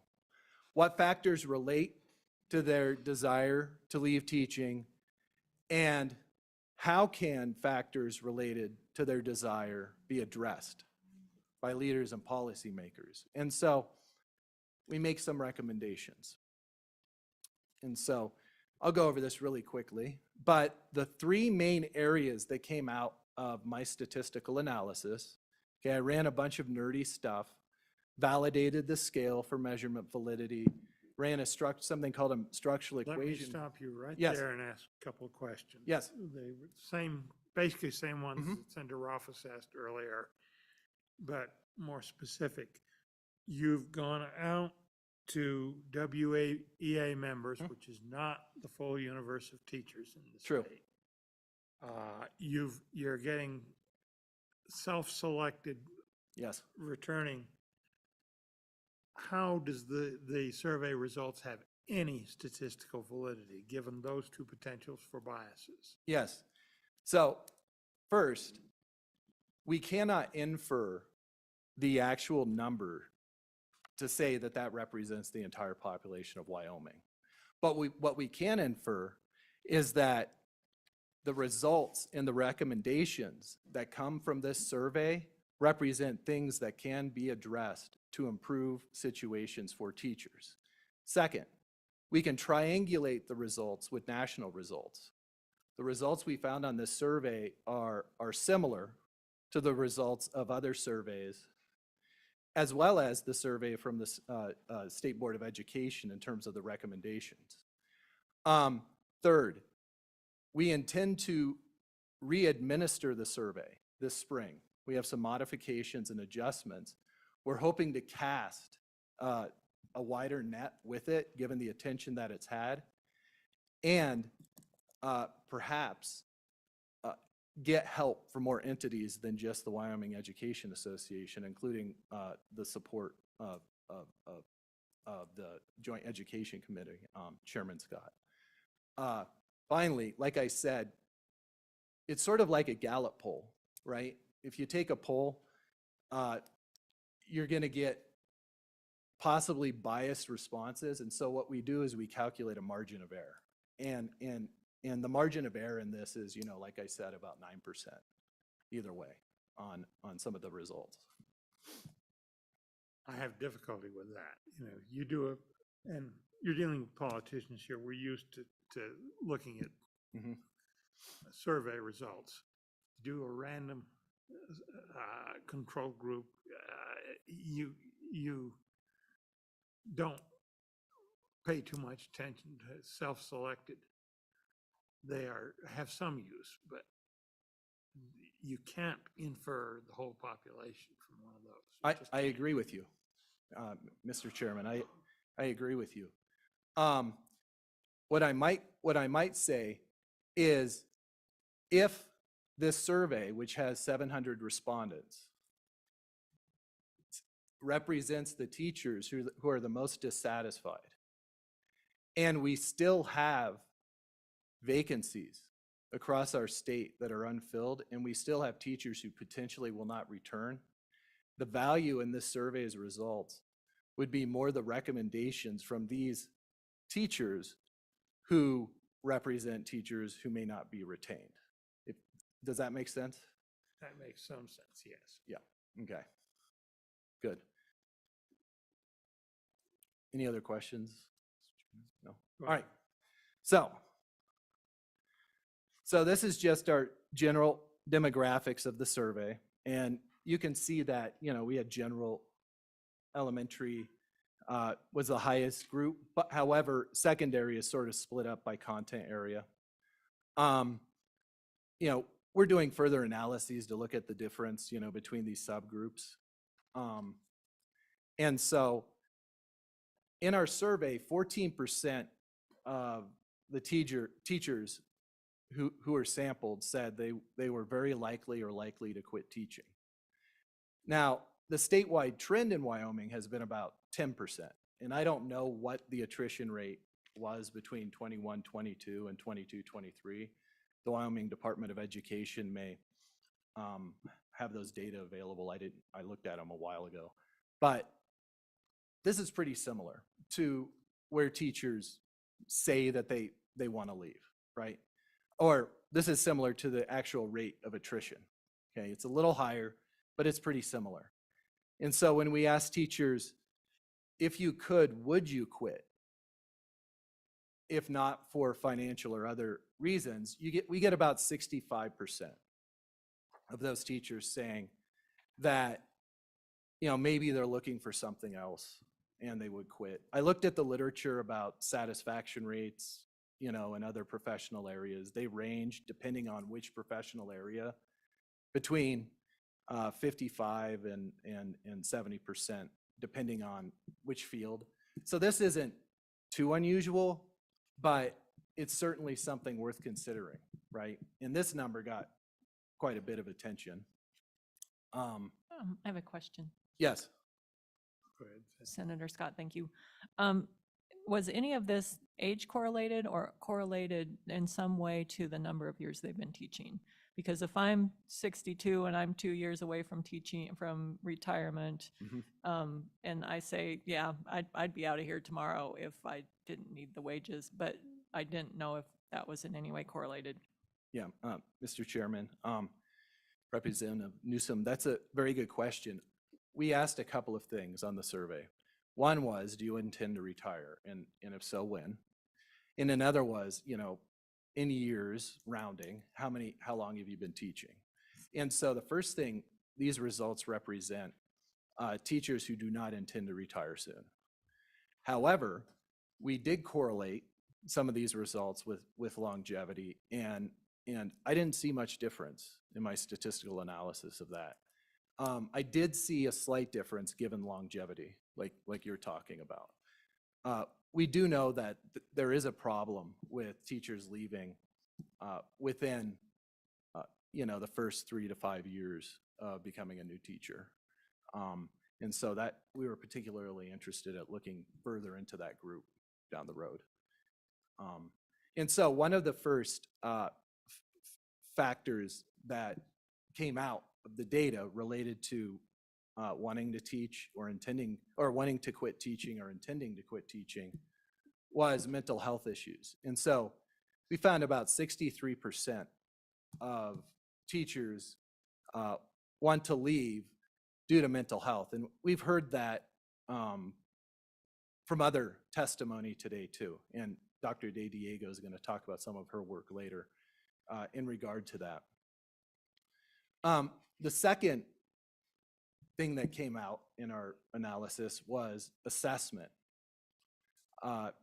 Assessment was not the strongest, but it was a significant variable that seemed to correlate with wanting to quit teaching.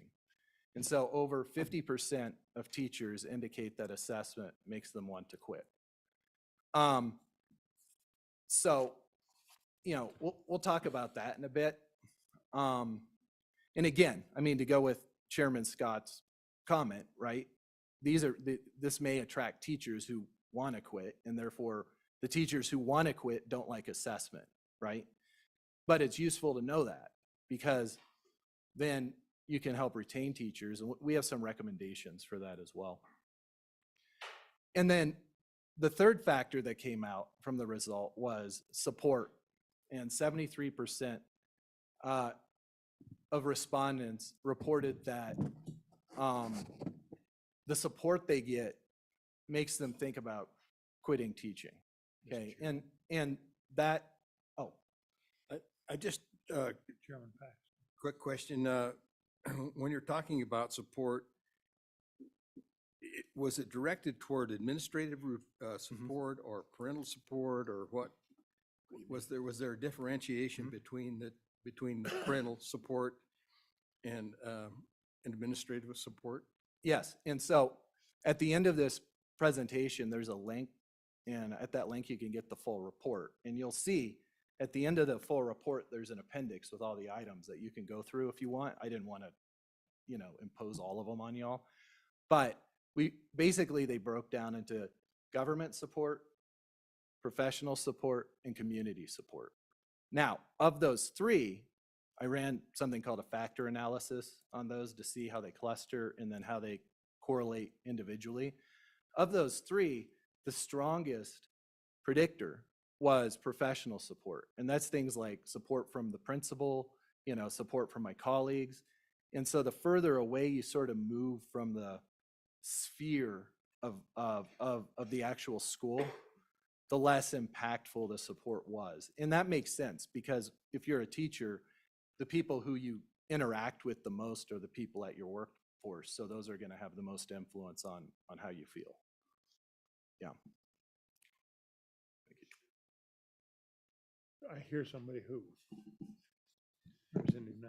Thank you, Mr. Chairman. Just curiously, when they talk about personnel or administrative support, what were some of the issues? I mean, could you just elaborate briefly on two or three of the issues the teachers relayed to you or the professionals relayed to you in regards to their problems with administration? Yeah, I think that when you look at, we had, and I'll get to these in a bit, we had a lot of open-ended responses.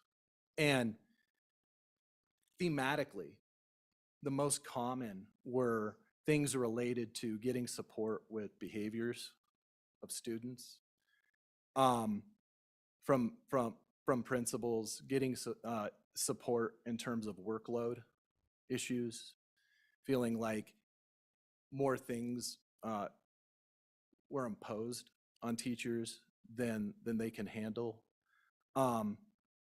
stuff like that. I think,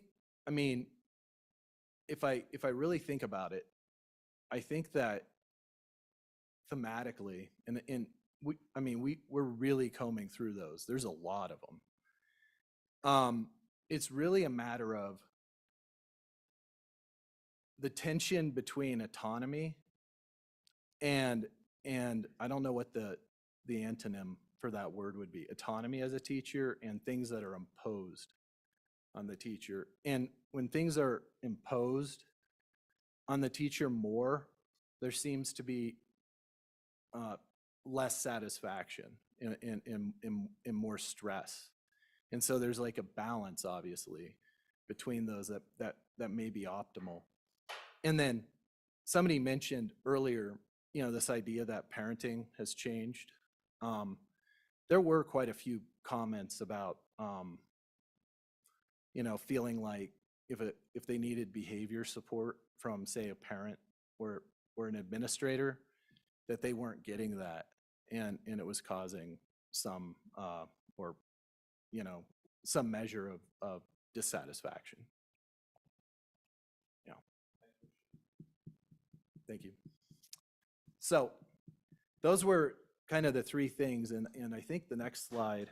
Oh, one thing I did want to mention was we asked teachers to rank whether things are better or worse since COVID, right? And so I think the word COVID is one of the words that people are tired of hearing about, but it's still relevant. And so a positive 5 would be things are, really a lot better, and a negative 5 would be they're a lot worse. And teachers reported that, their self-perceived anxiety, depression, school climate, student conduct, student engagement, and support in general seem to have declined since COVID. And I think one of the good things about that, though, is over time, as we move past COVID, maybe those things will improve naturally too. But that's kind of what they reported on that. And then this, I wanted to put this up because we asked the teachers, you know, to agree with a statement that said, "I'm proud to be a teacher in Wyoming." And even though 68% of the bias sample said that if they could, they would leave teaching, 78% said that they are proud to be teachers in Wyoming. And so that's a bit of an enigma for me in a way. But when I thought about it, that means that, you know, these folks who reported that satisfaction level deep down are still proud to be teachers and want to be teachers in Wyoming. And so I thought that that was pretty interesting. And so we had 245 open-ended comments about mental health, and we altered, you know, I altered them to protect identities. But, you know, there's a toll on my mental health, and the toxic environment makes me want to quit teaching. I feel unmotivated more days than I feel motivated. The stress from this job caused high anxiety. I needed medical attention. And so, you know, I want to emphasize we have 245 comments that read very similar to this. Now, not all of them. There are positive ones too, okay? But the vast majority of them are things like this. And then we had comments on assessment, like why top judges teachers more than it helps students. Too many assessments take away from learning time and do not provide new information. We constantly change our assessments. There's no consistent data on to see how a child is actually doing. Okay, assessment's kind of my thing, and one of the things I tell my graduate students is if my son has the flu and he has a fever, I don't need to wake him up at 2 a.m. to take his temperature. I can wait until the next morning. I can take his temperature before he goes to bed, and I can take his temperature when he goes up. If I wake him up to take his temperature, I might actually disrupt the actual thing that's helping him heal. And sometimes I wonder if our assessments, if we could make a more, the word I'm thinking is parsimonious method of assessing students instead of, so that we can optimize instruction time and still get the quantitative measurable data. And I think that could probably improve outcomes for students and improve a lot of these teachers' job experiences. Which of the specific assessments do you recommend getting rid of?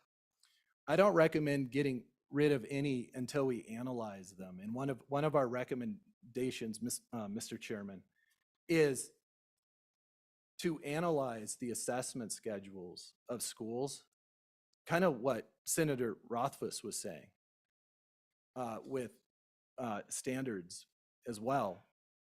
Another recommendation I might make is, I know that YTOP is required to be given once a year, but there are 3 time periods when it can be given. A lot of schools give it 3 times.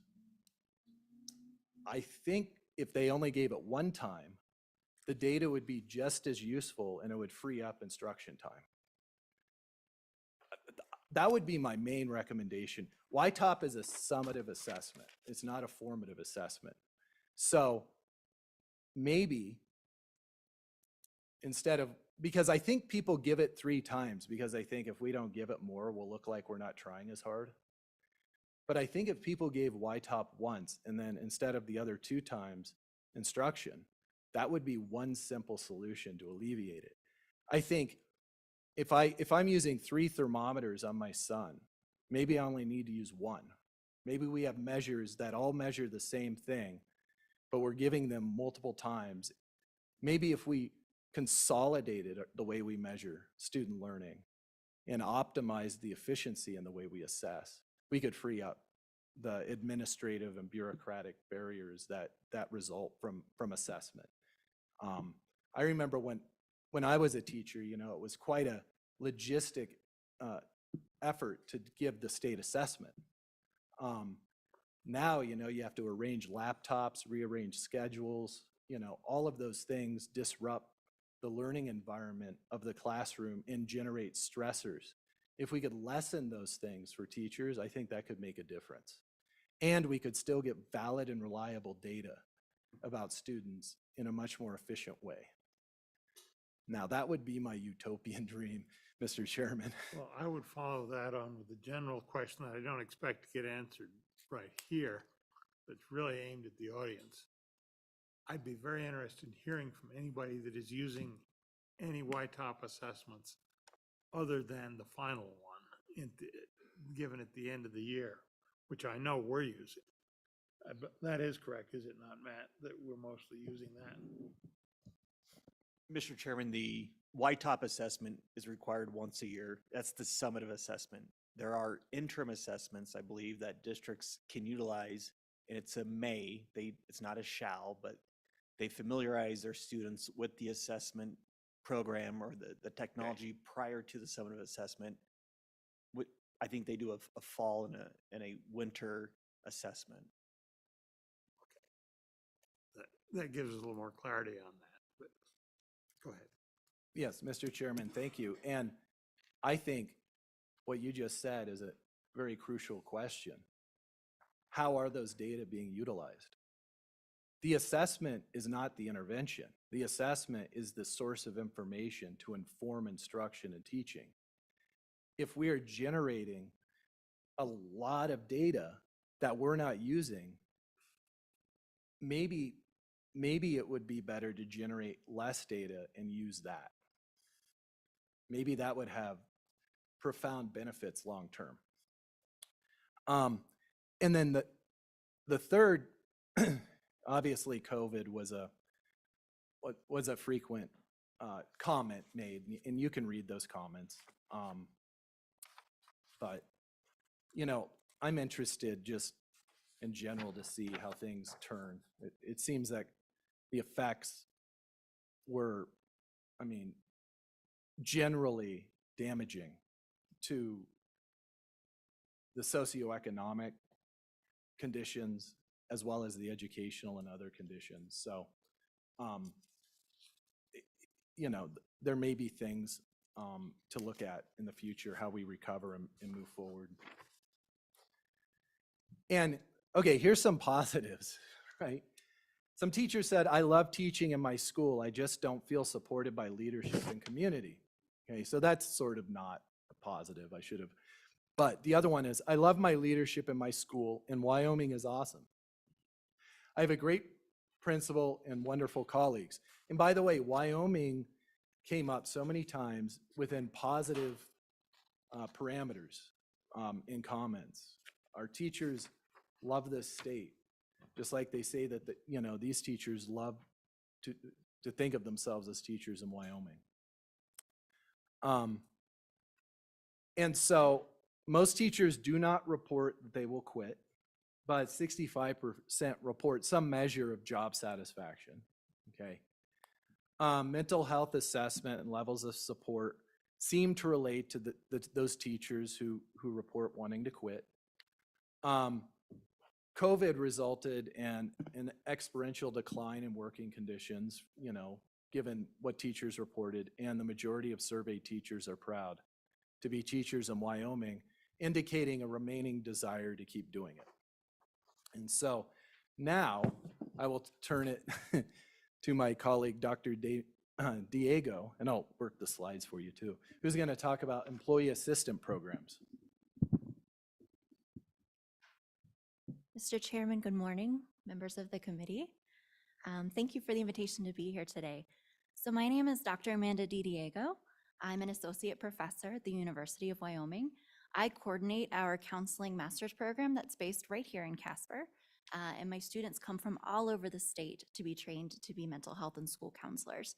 Many of those are K through 12 teachers that travel from distant areas of the state to do weekend intensives here in Casper for training to move into mental health or school counseling supports. I'm also a licensed professional counselor in the state of Wyoming, so my realm here is really focused on the mental health aspect and needs of teachers. As a follow-up to Dr. Perkins' survey and the responses of the JEC the last time we were here to present, I was in the back as a spectator last time, we decided to analyze what types of supports were available to teachers in terms of mental health support. So in analyzing qualitative findings from this study, we found that teachers overwhelmingly expressed mental health struggles that related to their work in schools. And so as the mental health professional, my question naturally was, well, what are we doing about that? How are we lending them support? And so our team, and I'd like to take a moment and acknowledge Ms. Amanda Tracy, who is a master's in counseling student of mine who was very helpful in working on collecting this data and polling school districts around the state. So just a moment to acknowledge her and her work as well. We worked from about the end of April until last month polling school districts about the type of employee assistance programs that were available to teachers and staff in their districts.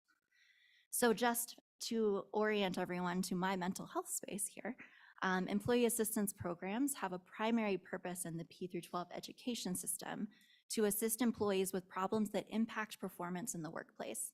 This is not unique to P12 schools or K through 12 schools. Employee assistance programs exist in multiple industries, but we're focused here on the school districts. So it's been long established that EAPs and different kinds of wellness programs enable teachers to perform their jobs more effectively and improve outcomes, improving things like teaching, well-being, and retention. So if we have happy teachers, they stick around. Our research conducted an analysis of all of the 48 regular public school districts across all 23 counties of Wyoming to see what they have in the way of employee assistance programs or wellness programs that support their teachers in their districts. To do this, we started first with searching employee resources on district websites. We looked through policy handbooks. We contacted human resources departments. We looked at district policy manuals, and we searched websites to see, well, if we can find things, then their employees probably can too. After that, we then reached out directly to all school districts' human resources offices to set up phone calls and interview their human resources professionals about the types of supports that were offered. And at the end of all of that effort, we were able to get information from 37 of our public school districts, which is about a response rate of 77% in our work. We analyzed this data. We looked at what types of EAP options were available, if they were available, what type of EAP provider was contracted to do that work for the teachers in the district, if they offered telehealth services as part of that EAP program, and what other wellness programs or supports or incentives were available to teachers within the district. We also looked at the health insurance payers for each district to see how they did in terms of supporting mental health through insurance providers.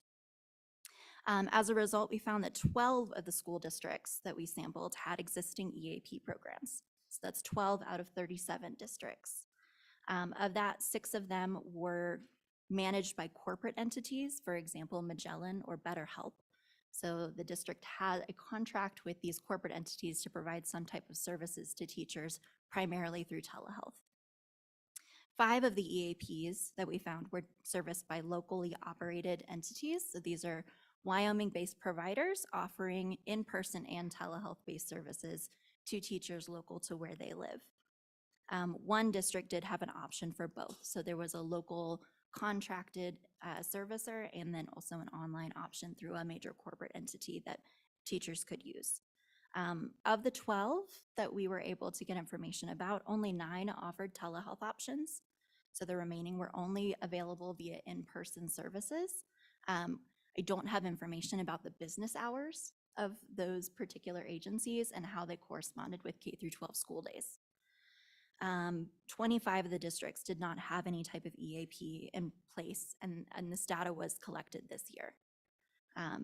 So it's pretty recent data, as recent as last month.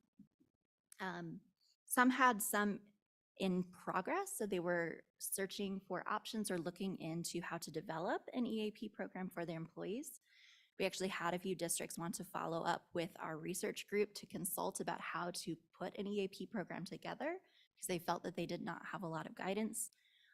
In talking with human resources professionals, there were a lot of concerns about sustainable funding for EAP programs.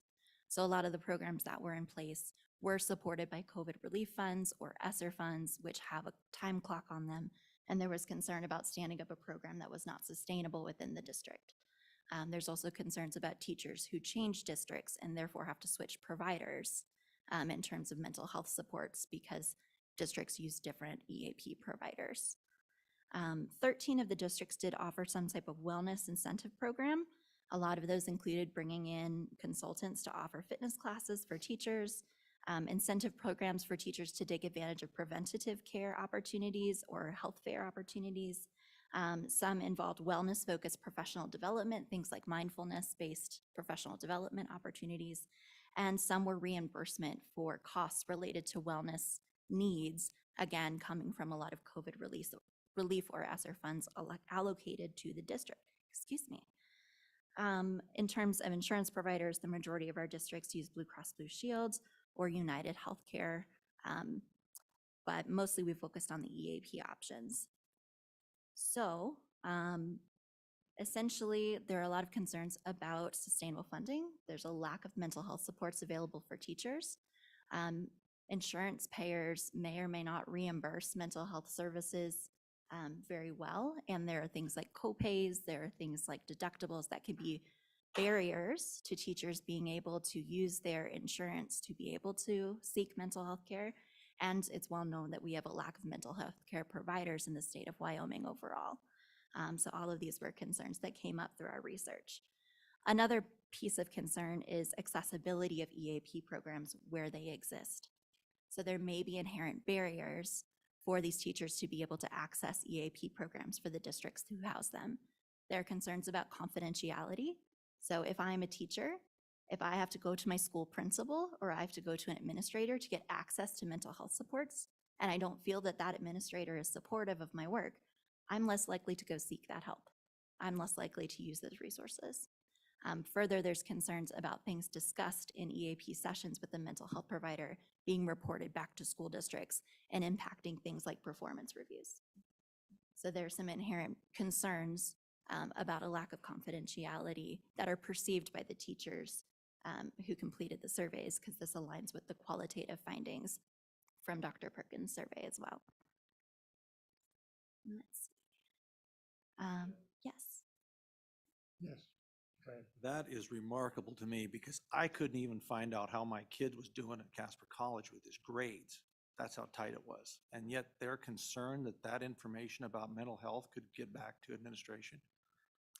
Mr. Chairman, Representative Neiman, frankly, yes. We're dealing with different types of regulations. So you finding out about your son's educational records is a FERPA regulation. Confidentiality relates to HIPAA, and the way some EAP programs are set up, employers can have access to how often employees are using those services. And there are, without getting into the nitty gritty of the legal pieces, if it pertains to their job performance, they sometimes can inquire with mental health professionals about how their work with EAP is impacting their work performance. And regardless, there's a perception of that lack of confidentiality on the part of teachers, which is a barrier for them seeking support. Okay, yeah, that's just amazing. Thank Me you, too, Chairman. yeah. Mr. Chairman, can I just, Sandy? thank you, Mr. Chairman. And I went to the RIDE assessment in Powell, and in our small working group, we talked about mental health and we talked about EAP. When I was in private business, we had an EAP program in our private business that was confidential, and I didn't even know when people went. I just paid the bill every month. But it was a concern of the educators in our group that it would be taken as a weakness or within their contemporaries. I mean, it was a real concern to them that seeking mental health care somehow diminished what they were doing.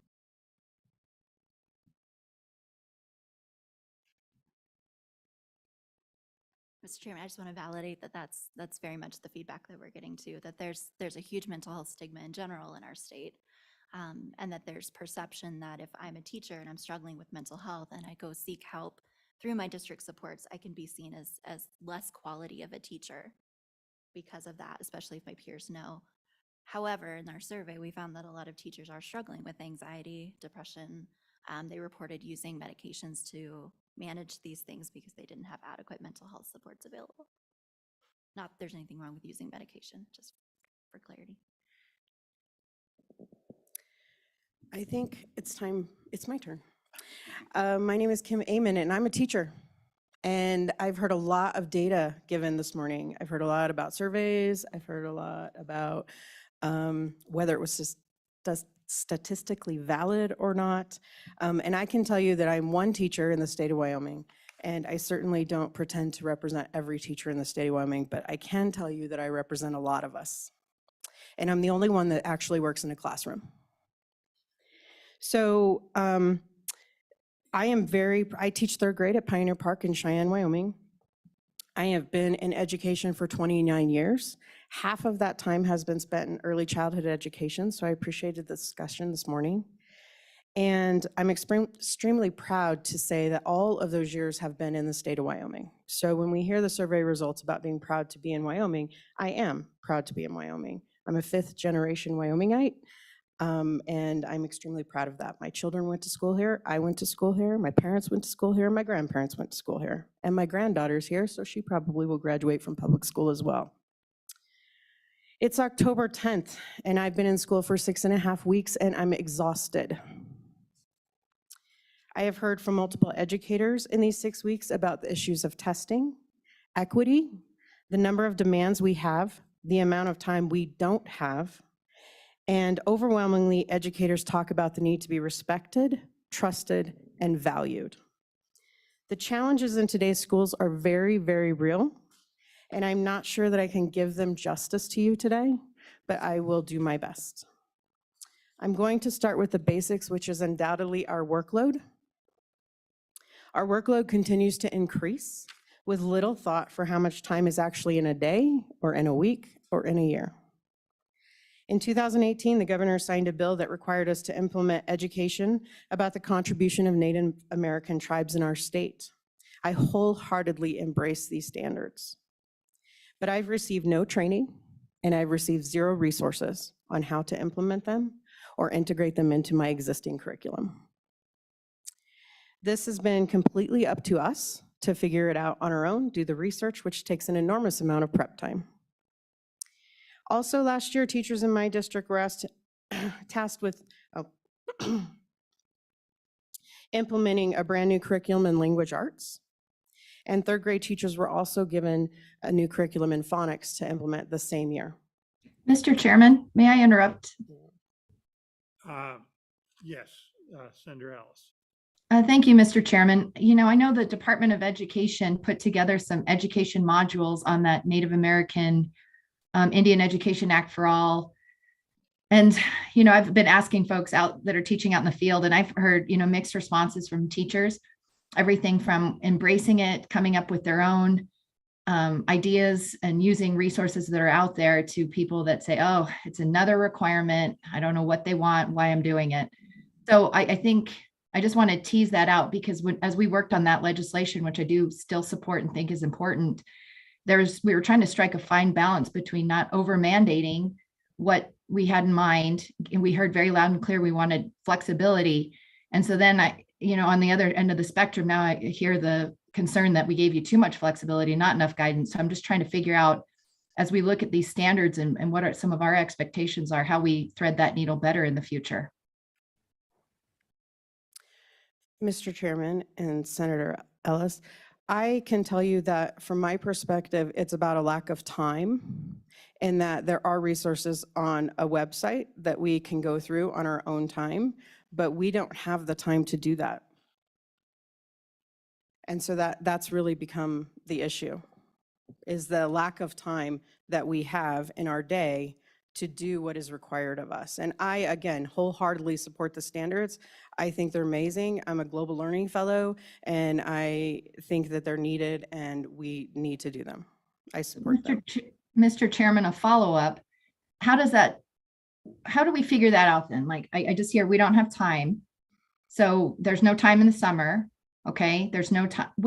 How does this work then? How should we have tackled that better to make sure that you have adequate time to make sure that you can prepare for revising the standards for Indian Education Act for All? How should we have done it better? I think, Mr. Chairman and Senator Ellis, that's a fair question. Giving us the answer that it's in the summer is a little hard for me to answer. It's not really hard for me to answer. The answer I want to give you is that we aren't paid for that time. And so we are being asked to give up our free time on a pretty regular basis, and we're not being compensated for that. Mr. Chairman, I just really want to understand this better. I know we have teacher training days. Are you prohibited from working on or attending a conference on how to develop those materials during those planning days? Because I know my kids, I see them all on my kids' school calendar in Cheyenne in particular. When you have half days, Fridays, those days are inadequate for you to get, you're not allowed to work on that during those days? Mr. Chairman and Senator Ellis, it would depend on the days. Those days are usually mapped out. We get an agenda and we are told exactly what we're supposed to work on during those days. If it's a planning day, then yes, we have time for that. We also have to grade papers, we have to grade assessments, we have to communicate with parents, and we have to plan for our next week of lessons or next month of lessons. And so we do have planning days, and one of my suggestions for this committee would be to extend those planning days, to extend those professional development days, and pay teachers for the time that you're asking us to put in to do this work. Thank you, Mr. Chairman. Okay, let's proceed. So last year, our teachers in my district were tasked with implementing a brand new curriculum for language arts and a new phonics program for third grade teachers.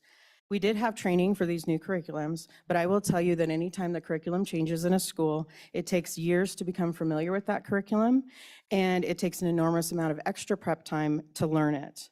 Then, because we're educators, we're always looking to enhance the curriculum, enrich the curriculum, and do better. A good educator is self-reflective and wants to constantly improve our instruction.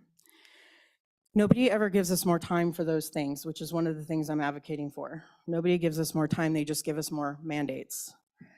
I was given the technology standards this year that were statewide. They're state developed and they were given to us, and I don't understand them. And I think of myself as a pretty intelligent human being, but they are written in technology speak, and I genuinely do not understand what they mean. We were offered one day this summer of training on those standards that we would be paid for. If you could not make that day, it's on the computer and we have to do it on our own time, again, to learn those standards. Some of the schools in my district have chosen to have a specialist teacher provide those standards, and that has been helpful. But to just send us standards that we don't even understand is not really that helpful, and it does add to the burden. One of the other things that my colleagues wanted me to mention to you is the burden of the safe schools training that we have at the beginning of the school year. It's about 16 hours of work if you don't test out of those, new teachers, and that is sent to us in the summertime and said, do it on your contract time, but it's sent to us in the summertime. And my recommendation would be that you extend our school year and have us start school a couple days earlier so that we could take care of those trainings that are mandated. Another issue that we face is required testing. The state only requires one summative assessment, and that's YTOP at the end of the year, and I know that, but districts are still requiring much more. I had to give my third grade students no less than 4 standardized tests by October 7th. We take a FastBridge assessment 3 times a year, and we take a YTOP twice a year. This is in addition to our common formative assessments and our common summative assessments that we develop as PLCs. I just finished assessments last week, and the end of the quarter is in 2 weeks.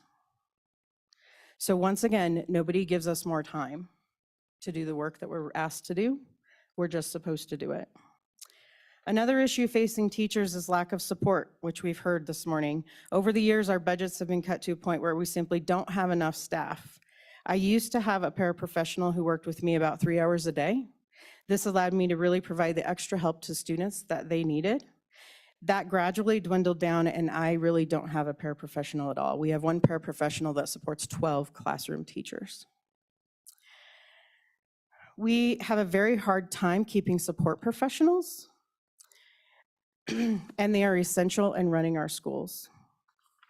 In addition, we are having a crisis regarding substitute teachers in the state.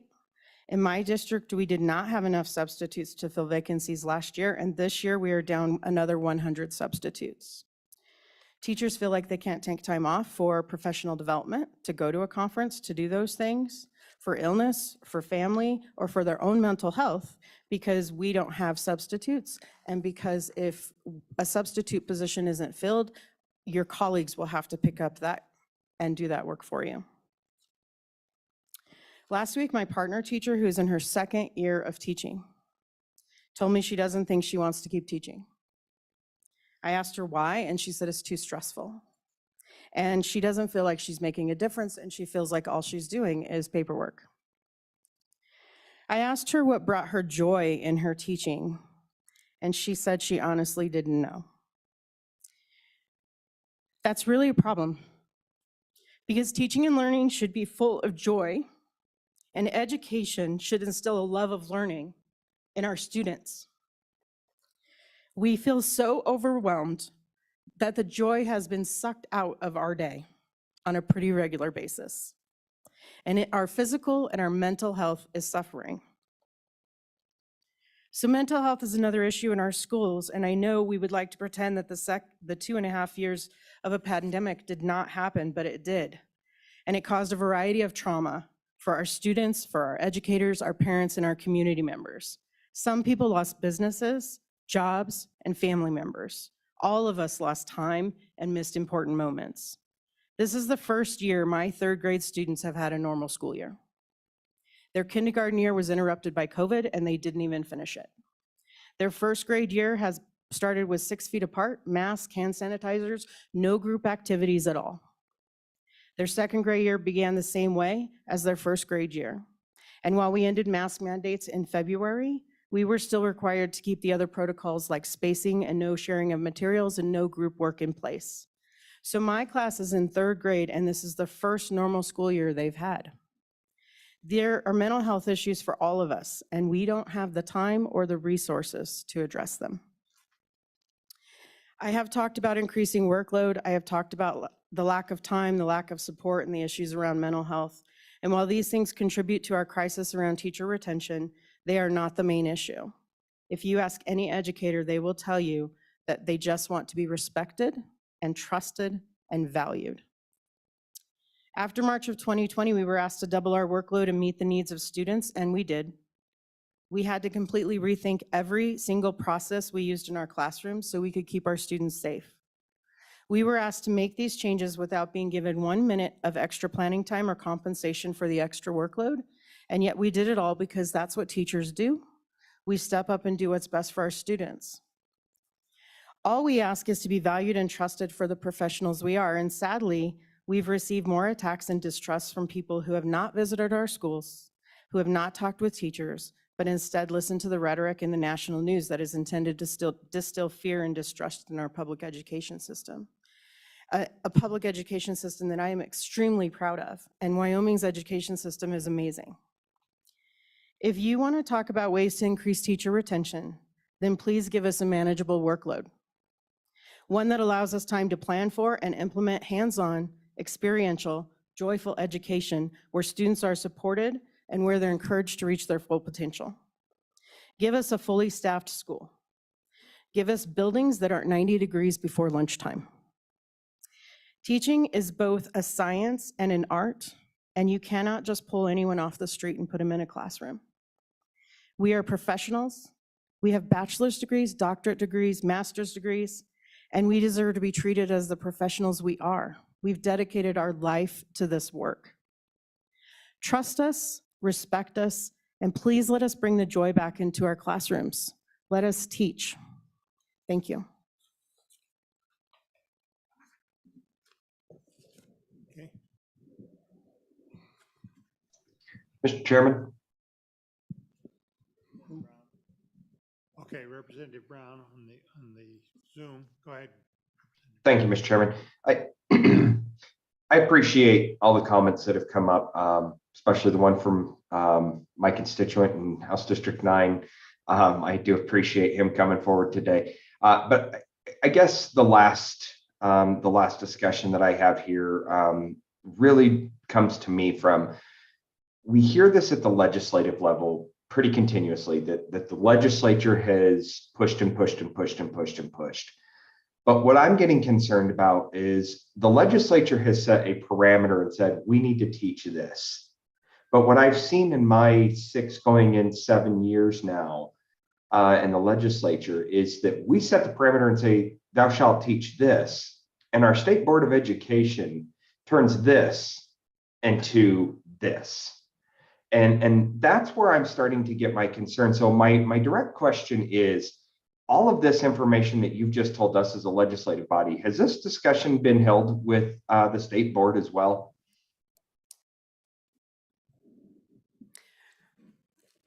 Mr. Chairman and Mr. Brown, I haven't spoke to the State Board of Education myself, no.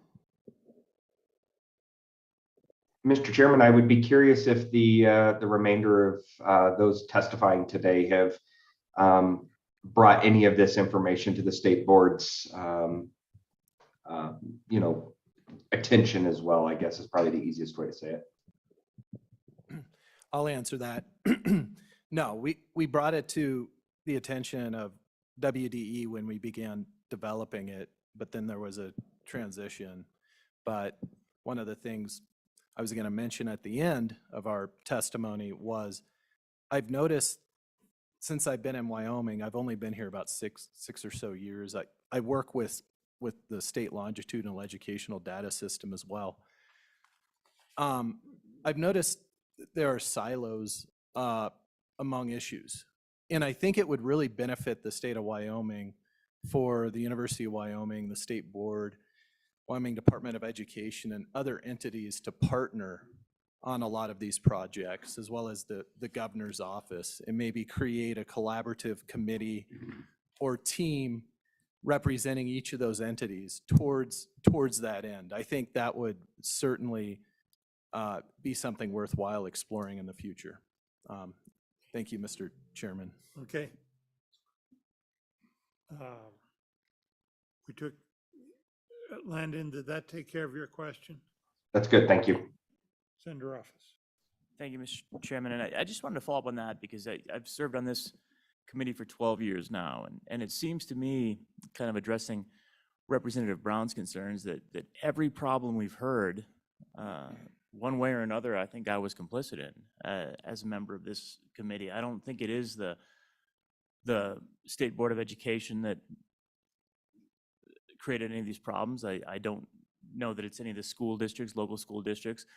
We put forward policy decisions over the past 12 years. Many of them were very good, and many of them, upon reflection, went too far or did the wrong thing. So yes, I think the State Board of Education needs to be engaged, and they are, and we've had good conversations with them, and they presented a few minutes ago. But at the end of the day, I think this is all of these concerns that we've heard, and they're all very legitimate, real concerns that need to be addressed. This committee and the legislature worked and created these concerns, created some of these problems, and it's incumbent upon us, Mr. Chairman, to fix these problems. It's not up to the State Department of Education. It's up to this committee and the legislature to fix them, and there are tasks that we have to take seriously. Mental health, happiness and well-being, early childhood education, perhaps the length and amount of time available for teachers, as well as the respect for teachers, which I believe the legislature has not shown in the past 10 years. So I appreciate you bringing that up, and I don't think we should be passing the buck in any way on this. We own this. Mr. Chairman? Right, here's it. Senator Ellis. Thank you, Mr. Chairman. I think Senator Rothfuss is right. I think that's what I'm trying to better understand. You know, we can look at computer science standards and we can look at the social studies standards with Indian Education Act for All. So that is the question. You want more planning days, but you know, I am a little curious if anyone has data on how many times you have those planning days that coincide with a long weekend. And this is unfortunately things I see. How many teachers are opting to take that planning day as a vacation day instead of a planning day to extend and have a longer weekend, and then are back in the classroom and say, well, I didn't have enough planning time. So if we're going to build in planning time, training time to make sure we're getting these standards executed how we hope that they will be, I'm just trying to, again, just thread that needle. What do we need to be doing better to make sure that planning days aren't being used as vacation days? Does anyone have any data about how often that happens? Mr. Chairman, Go ahead. Senator Ellis, I think that those data would probably reside in the banner system of the school districts. Just to follow up, Mr. Chairman, I suspect you're right. But again, if I just want to take a closer look at this issue, and then, you know, to the extent that teachers aren't taking vacation days and using their planning days, a sense of how they're using their planning days. Is it just grading? How much of it is training? I mean, I'm just trying to, we've heard a problem, but I think the broad brushstrokes of it just aren't quite illuminating to me what the next step is of how to making sure that planning days are adequate. The number of planning days are adequate. Along those lines, in LCSD 1, I expressed concern to our district earlier this summer. I saw an announcement on Facebook that central admin offices were closed from June 6th to July 21st, only open Monday through Thursdays from 7:30 to 4:30 p.m. So I reached out to our business manager and asked, you know, what does this mean? Are they only working 30 hours a week? Are they still doing a full 40-hour week? I was told that admin offices were going to be working 4 10-hour days. And so I live in that neighborhood right by our admin office. I didn't see a lot of cars in there on Fridays. Well, no cars, but I didn't see a lot in there early morning or late evening. So I'm just wondering about resource allocation. You know, are we too admin heavy? You know, should some of those workers in the admin offices be furloughed so that we have resources available and transferable to in-class needs? I'm just struggling with a lot of these and very important issues that we're talking about today and trying to come up with ideas of how we address them. Okay, Simon, did you want to respond? I would like to respond, Chairman. And Senator Ellis, I think part of the issue is that we get 10 days a year, but they are decided for us. Some of those are specifically planning days. And I can tell you what I do on my planning days, and that's usually grade papers and prepare for the next month of curriculum and research and things like that. It's usually a half day, and so it's usually about 3 hours. The second part of the time is professional development days, which again are scheduled out for us, and we don't really have an option into what those days are for. I can't speak for people who take time off. I will tell you, as a teacher, if we're talking about things we have to do, if we have children who need doctor's appointments, if I need a doctor's appointment, doctors will not see me after 3 o'clock. So in order for me to take time off to go see a mental health professional or a doctor or any of those things, I typically try to schedule them when I know I don't have students, because I don't have to find a substitute for that, and I don't have to give up the planning day for that, the time with my students for that. And so those are hard decisions. I mean, I'm sure there are people out there who take it as a vacation day.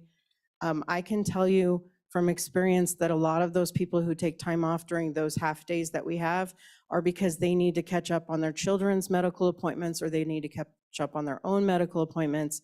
And we don't feel like we can take time off from our students to do that.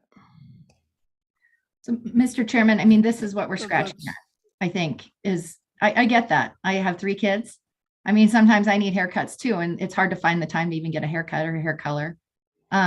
But that's what we're struggling with, is how is that time being used? If it is being used for you to get your kids to medical appointments or you to medical appointments, that's time we built in to fund for PD or training board planning.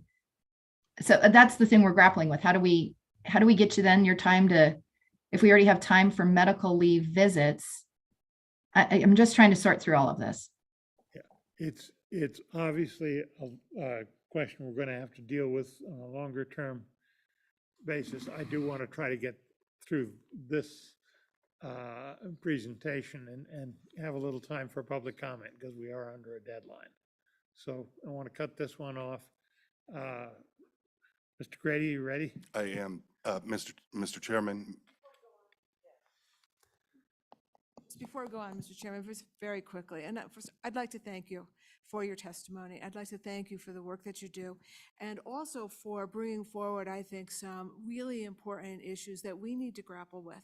And in all honesty, Mr. Chairman, you've talked about the recalibration process, and one of the things that we've learned on that are best practices that are done elsewhere, which include things like increasing time for professional development over and over and over again. And admittedly, we haven't listened to that. And here you are coming back and telling us very forcefully, we need to do it and we need to do it well. And I really want to thank you and your colleagues for that. And please don't leave here with the impression that all of us believe that you're wasting your time on things like haircuts, right? That isn't the case. I saw your face. That I understand how hard you work and what you are asking of us. And I certainly hope that this committee, takes that message to heart. Thank you, Mr. Chairman.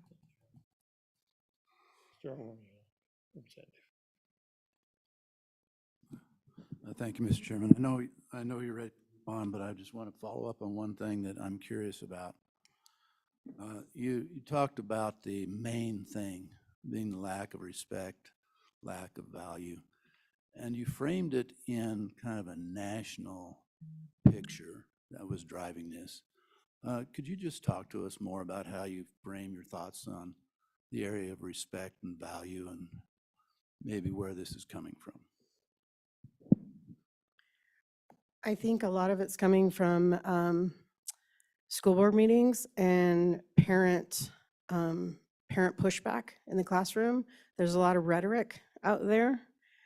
People are angry, for the past couple of years, we had the mask debate, right? And people are on this side of the mask debate or the other side of the mask debate. And we hear a lot about CRT, and we hear a lot of disinformation, and we hear recently about book banning and what books should be in our schools and things like that. And last year there was a bill in this legislature that wanted us to post everything online in advance of our school year because of transparency for parents. And I think those are the things that lead us to believe that we aren't trusted to do our job, that we're not professionals, and we're not respected. And it's not everyone.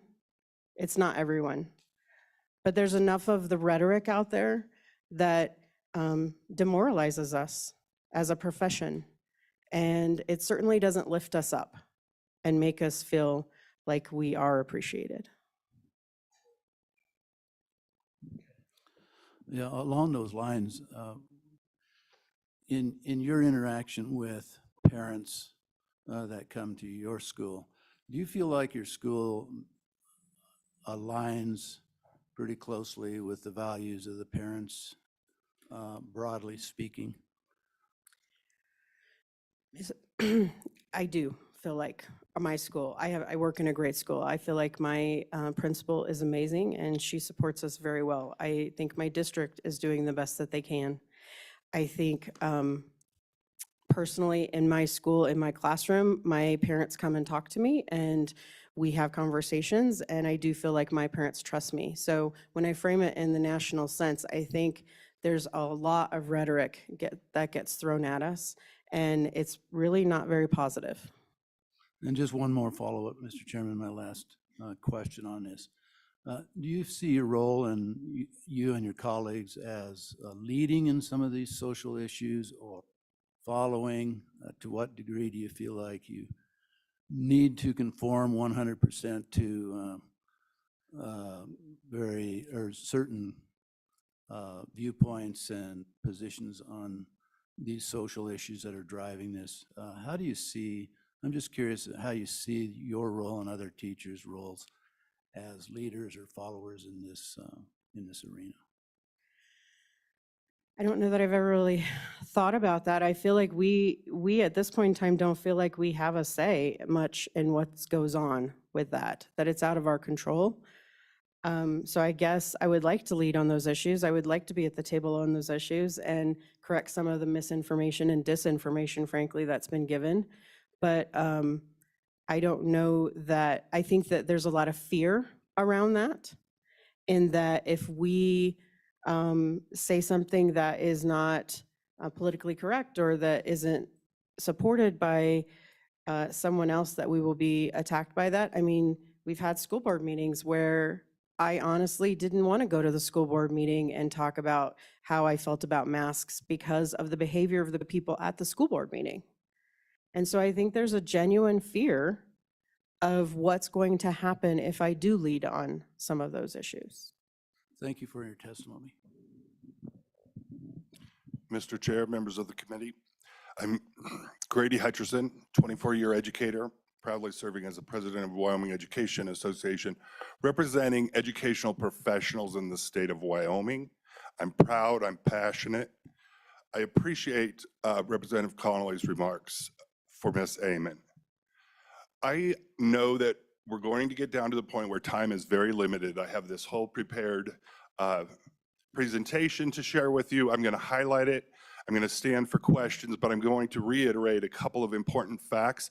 And before I move into that, I want to just pause for a moment to thank each and every one of you.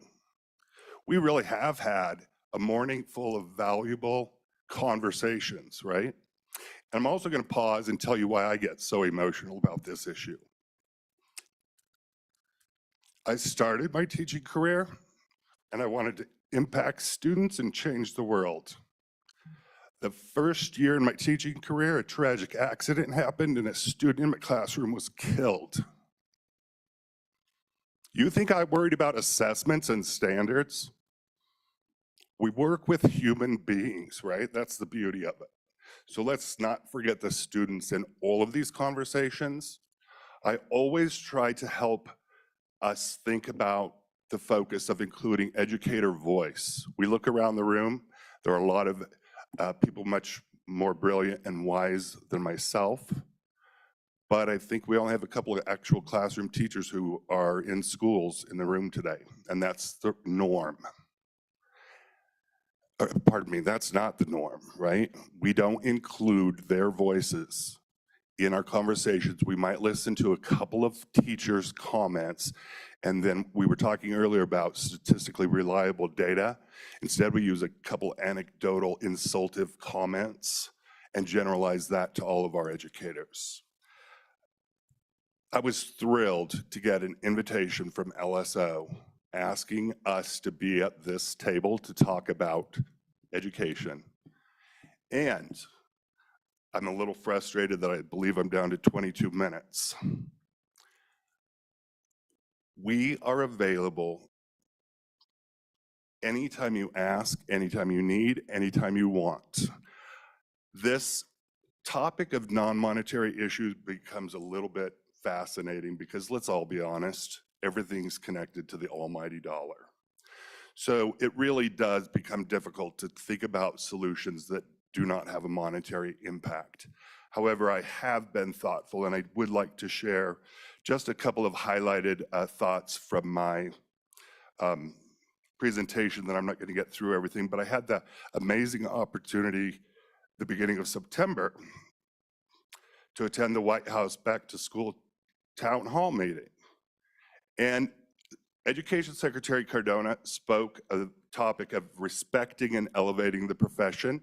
So I'm going to challenge everyone in this room and everyone across the state. We, without money, can respect and elevate the teaching profession.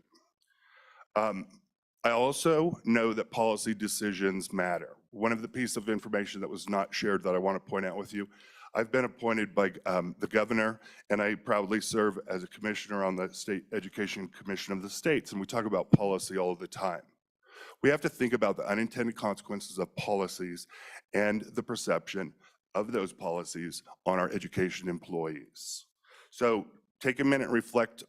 I would encourage you, and let me pause for a minute. I'm in no way attempting to be just respectful. I just want to share my thoughts with you and some thoughts about what all of us can do. I think we all need to stop and reflect on policy decisions that we have or haven't supported over the years, and think about how does that policy impact education employees in the state of Wyoming. I also have the good fortune of being able to visit with educational leaders and experts across the nation. And one of the things that I really like is this constant reminder of tone at the top. So when we stop and when we think about education in the state of Wyoming, you all, by your appointments to the Education Committee, are truly leaders, and I'm appreciative of that. You all have the opportunity to set that tone at the top regarding public education and how phenomenal public education is in the state of Wyoming. Ms. Amon mentioned this, and I don't want to get too deep into it, but I also think it's time collectively for all of us to start pushing back against some of that ridiculous national rhetoric that Ms. Amon was talking about that we're seeing. This is Wyoming, and much of that nonsense has no place in Wyoming because it's not happening in Wyoming, and it has nothing to do with our phenomenal K-12 education system in Wyoming. I think we're just at the very tip of this opportunity also, which U.S. Secretary of Education Cardona spoke about, intentional collaboration.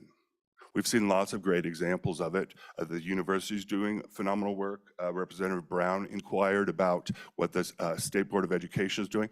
I've been so grateful because every meeting they have, I know they're discussing these issues and they have concerns. If we're able to bring everyone to the table to have these task force to come up with real creative solutions, it would go a very long way. And I think that idea of intentional collaboration is brilliant. One of the other things that happened on that town hall was it wasn't just Secretary of Education Cardona, it was also Secretary of Human Health Services. I think it's, I can't remember, I apologize, Benza, I believe. But he was talking about the intentional collaboration between, just like Dr. DiDiego was talking about, schools and community health services, right? Those can come together. That's an example of intentional collaboration that makes me very excited. And that was kind of my list of some starting points, and I really do appreciate the time and the conversations that have been taking place. We know the Governor's Office, the State Board of Education, all of you want to address these topics. I vote that we roll up our sleeves, we schedule time for a task force and work session, sit down and come up with some proposed solutions to these. And I know we're tight on time, so I'll pause and stop there, but I'm happy to answer any questions. Okay. Questions, committee? Okay, seeing none. Mr. Chairman? Okay, Albert Summers, did I hear correctly? Is that who? Mr. Chairman, thank you. Appreciate it. You know, I just wanted to reiterate really what Representative Connolly said, and I just want to tell you folks how much I appreciate teachers and how much, you know, I realize that their workload is tremendous. It's not easy to engage with teachers as I think you've said. If you have a personal relationship with one, it is. But to give you an example, I did a little meet and greet town hall. It was kind of a town hall, kind of a informative session in the Pinedale Elementary School. And really, I only got about, at the end of the workday, and I only got about 5 teachers. That's not because they didn't want to come give me information. It's because they simply didn't have time to be there to give me information. And so it's you know, but I do have a good relationship with several teachers that I can get that, you know, I can text regularly or I can find out. But you know, one thing I would encourage you folks to do, you WEA folks to do, is have teachers occasionally reach out to legislators, you know, even in good times, and ask them to engage, you know, ask legislators to engage, because I think there's a disconnect between us and you folks on the ground. And I think anything you can do to help that will be a benefit. And once again, I so much appreciate the work that teachers do in Wyoming.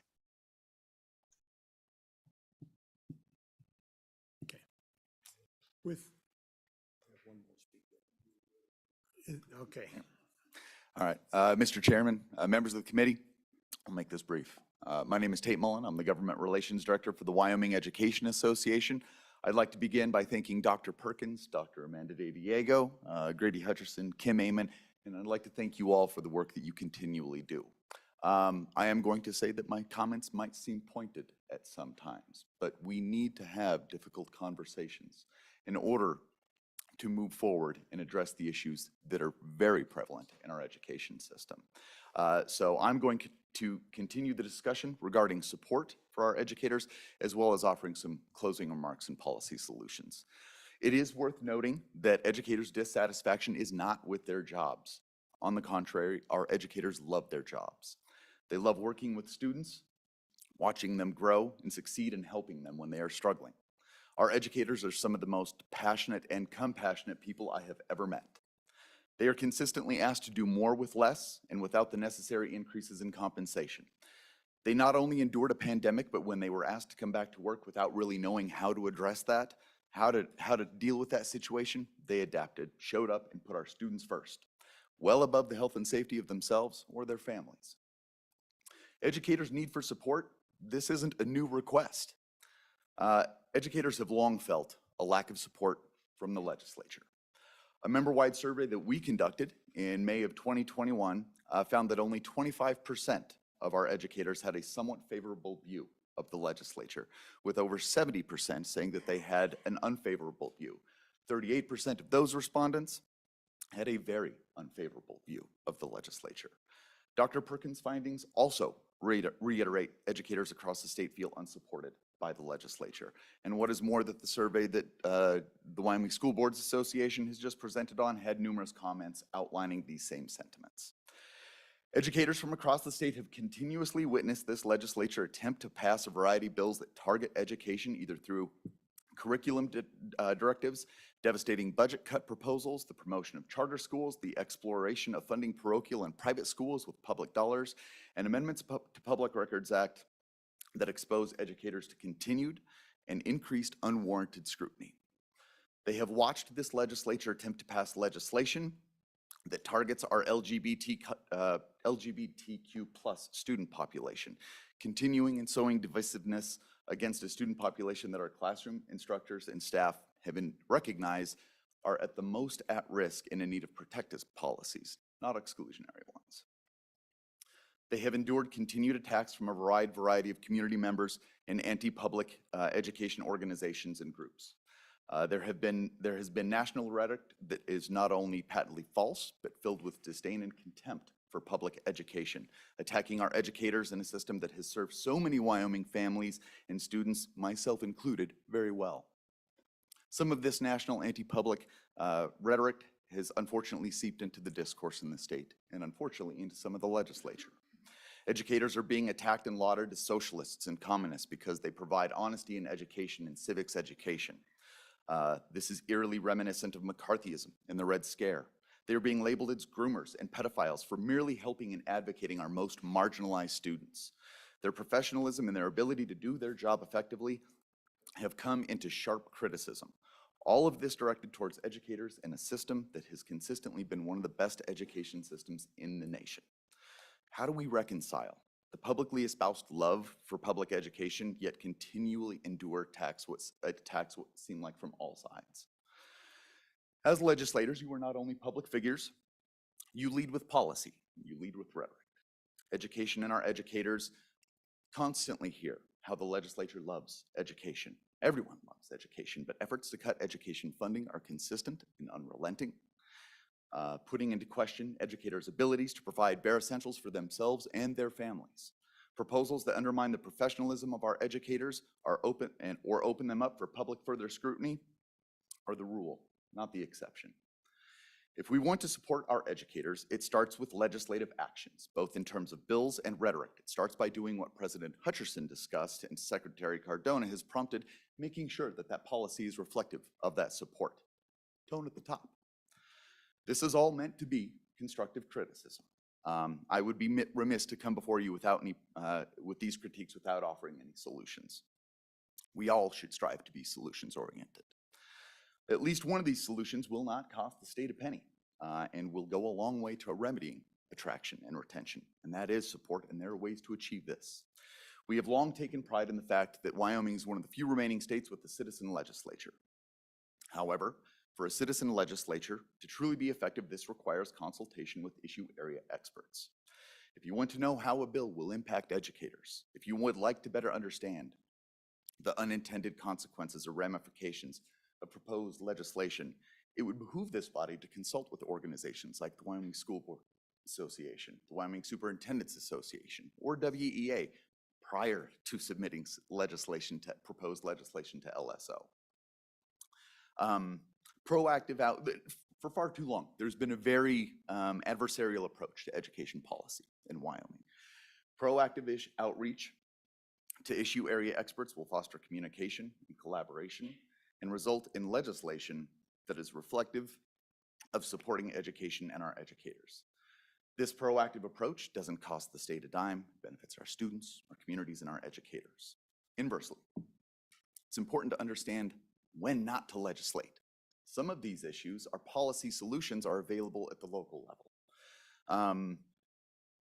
Policy solutions to complex problems such as this are most effective when they provide a variety of policy solutions at different levels, local and here at the legislature. So being able to navigate and understand those unique challenges and when it's time to legislate and when it's time to step back and just be able to help provide districts the resources they need to address those problems is paramount to our challenge. I would like to discuss, and if you wouldn't mind pulling up some of the solution slide recommendations, sir. We do have some of these recommendations, and it is in the report that do address retention and attraction. These policy recommendations are not exhaustive, but they do provide a number of actionable items we can take to address the issue. It's important to note that these are distinct policy problems, and there should be some potential overlap with these policy solutions. Again, some of these may be best provided at the local level, some here at the legislature. Some of these additional policy solutions that we are also recommending, again, providing competitive pay and attractive benefits, right? You can do this by either increasing pay and the base pay and benefits, raising substitute pay, to the Wyoming School Boards Association point, and what we're hearing across the state in terms of housing, right? Relocation reimbursement, reduced rent, down payment assistance, reduced mortgage rates, or tax incentives. We have opportunities to utilize CARES Act dollars to pay or reimburse student loans. Fact of the matter is that what we are seeing is that our educators make 86 cents on the dollar for what their counterpart makes, yet they still have healthcare costs, childcare costs. They're dealing with inflation. They still have those same costs, and they have student loans. We have the opportunity to alleviate a little bit of that. Ensuring professional autonomy. I'd like to draw your attention to one of the points under general recommendations, if I could. It notes that, remember, though these are non-monetary, there is a relationship between these recommendations and financial resources. While this study did not include a monetary examination, it is imperative to understand the correlation between attraction and retention and wages and benefits. In any industry, any service, government, private sector, it's the first question we have all asked in any job that we've ever interviewed for. What are you going to pay me? What are the benefits? This is true for private business, and it's definitely true for our education system. We look no further than WSBA's survey to demonstrate this correlation at the state level. Likewise, policy solutions that attempt to address mental health issues as well as testing will have some monetary attributes, right, and requirement for allocation of financial resources. In closing, successful organizations, government systems, and entities all have a commonality.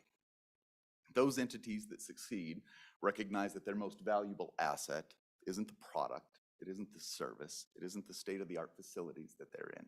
It's their workers. It's the people that provide the product or provide the service that make the product. And those that recognize that succeed, and those that don't fail. Feel like it's time that, to Grady's point, that we roll up our sleeves and start addressing these issues, and we set that tone here, tone at the top. And with that, I'll stand for any questions. I'm going to respond briefly. We're about out of time. Don't like what the legislature's done.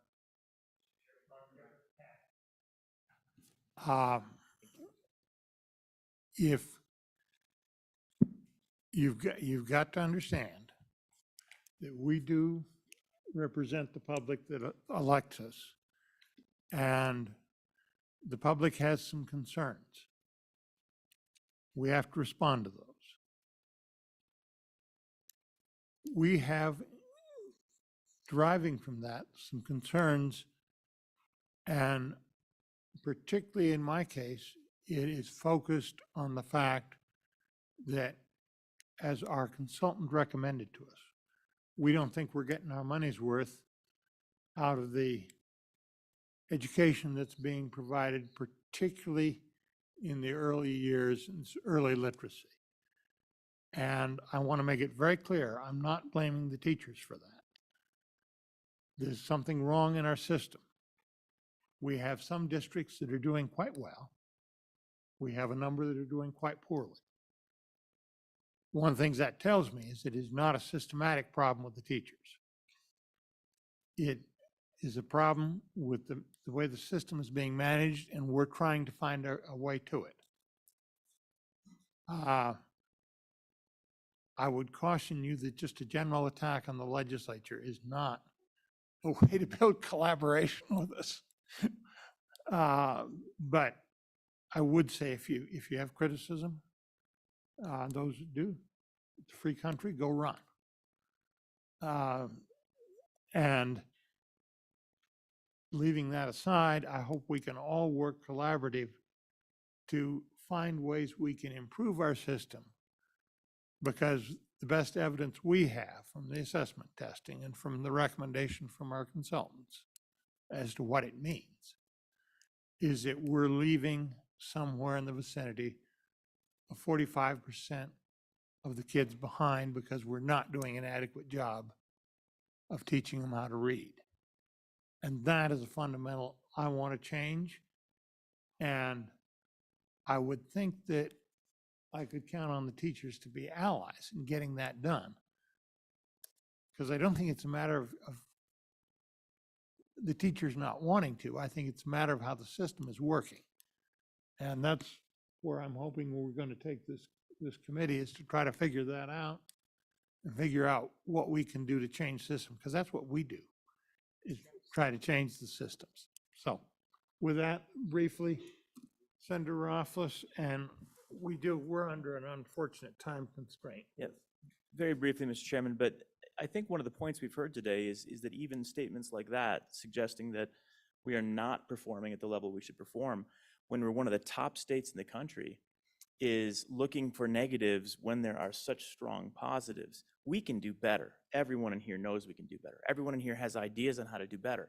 But the idea that we would disparage the system and say we're failing 45% of the state, when the reality is we're exceeding and achieving at levels that are unrealistic for a state like Wyoming, because we have this exceptional teaching core and an incredible professional community, that's what they're asking for. Focus on the good and find ways to work together to move forward, rather than somehow fabricating misinformation that suggests that we're failing.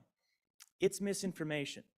The more we propagate the misinformation, the more the public believes the misinformation. It's not about elections, it's about data. Believe the data. That's what the data is telling me, that we're only getting, we're getting enough, not getting enough into that proficient advanced category that it needs to be. And okay, you're entitled to your opinion. That's why you're the minority. Okay. Mr. Chair. Yeah, and just to follow up, I think most of us have attended school decades ago. I think it'd be really useful to spend a couple hours of your life in a third grade classroom. I think it'd be shockingly eye-opening for all of us. And I just think, because really what we're talking about, we have no clue what we're saying. And I think to have one of the, the only test that has any long-term validity to it, of course, we're like best in the West, one of the best in the entire world. And to say that 45% of our kids are being failed is based on, I think it's the fourth state test since I've been in the legislature, since we've started No Child Left Behind and gone down this federal standards path. It's just not accurate. And our graduation rates are an all-time high in the state's history, one of the tops, if not the top, or one or two in the United States. And I just think, again, the tone at the top is so important. And we've just gone through about 8-9 years of severe financial hardship. First, it was natural gas that nobody even noticed, but the coal crush has been huge. We've been scrambling. We've worked our tails off. But to say it like that, I think is just not. But you look at the data, everybody's caught up with us. And you somehow got to pay people to come to our small communities and our communities to teach. And that's what we've been fighting a lot about. Great. But I think to say that 45% of the kids are not being served, it's just not accurate. And all the issues we got going on, they're all solvable. And we just keep working. But I think it'd be really important for us to actually go to a school. Many of us have not been back for decades.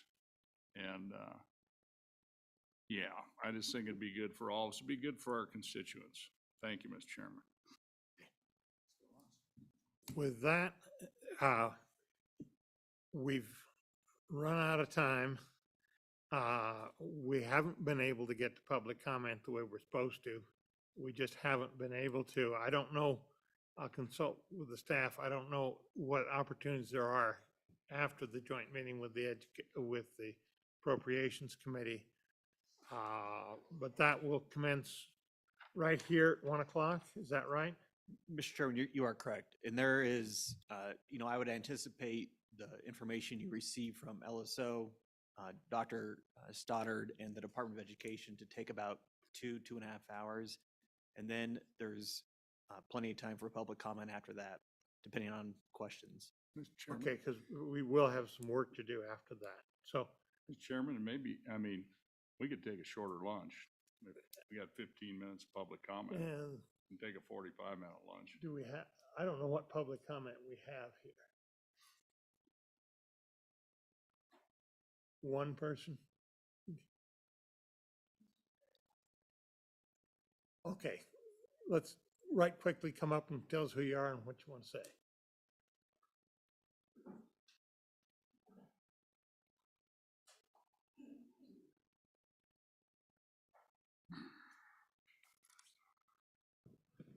Mr. Chairman, Paige Fenton Hughes. I'm the superintendent at Commerce County School District 1 in Douglas, and I came here not intending to say a word. But I can see Senator Rothfuss going, well, that's probably not going to work. So I've listened a little bit today, and I want to share a couple things. First of all, I want to apologize for being late today. But I want to tell you why I was late. And I hope, like Grady, I don't get emotional talking to you about this today. But the reason I was late is my staff was together at a professional development day today. Not to extend to a 3-day weekend, but to do work.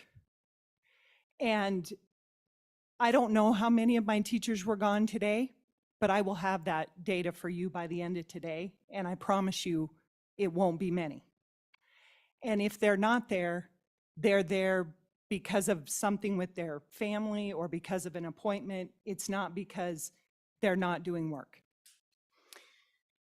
So the reason I felt compelled to meet with them today was about our accountability data.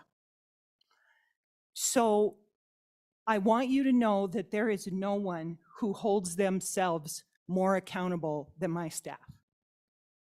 So they get those test scores, and I see tears because they see what their kids do in a classroom every day.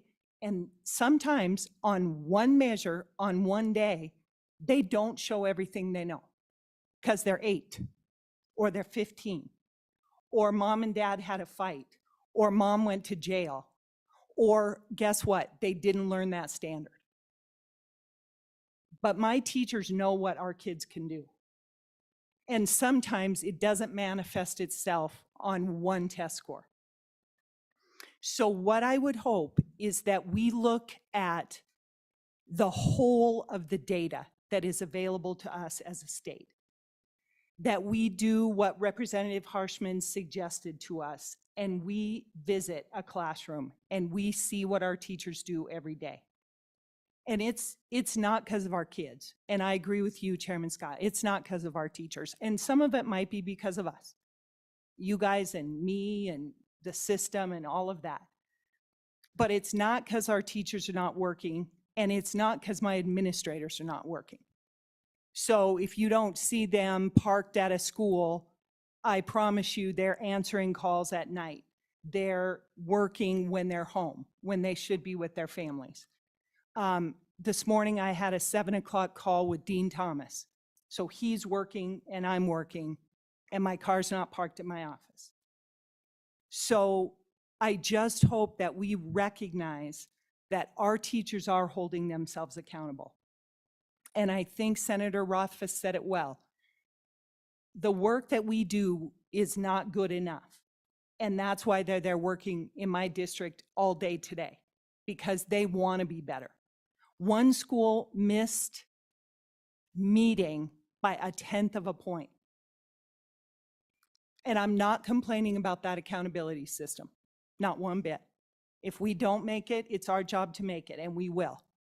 And I'm not complaining about being held accountable, and I'm not making an excuse for being partially meeting in that school. But I promise you that we will do better work, and we will do the work for our kids that matters. And the last thing I want to share with you about the data piece is this. There's tons of things we can look at. And one of the things we chose to do as a district was to stay accredited by Advance Ed, which is now called Cognia, when we could go to the state system. And it's not that we don't like the state system. It's great and it works. But for us, we were already tied to that school improvement framework, and we wanted to stay tied to it. So we were accredited last spring, and we are accredited as a system. Last spring, Cognia accredited 1,500 systems and schools across 34 states, Puerto Rico, DC, and 9 countries.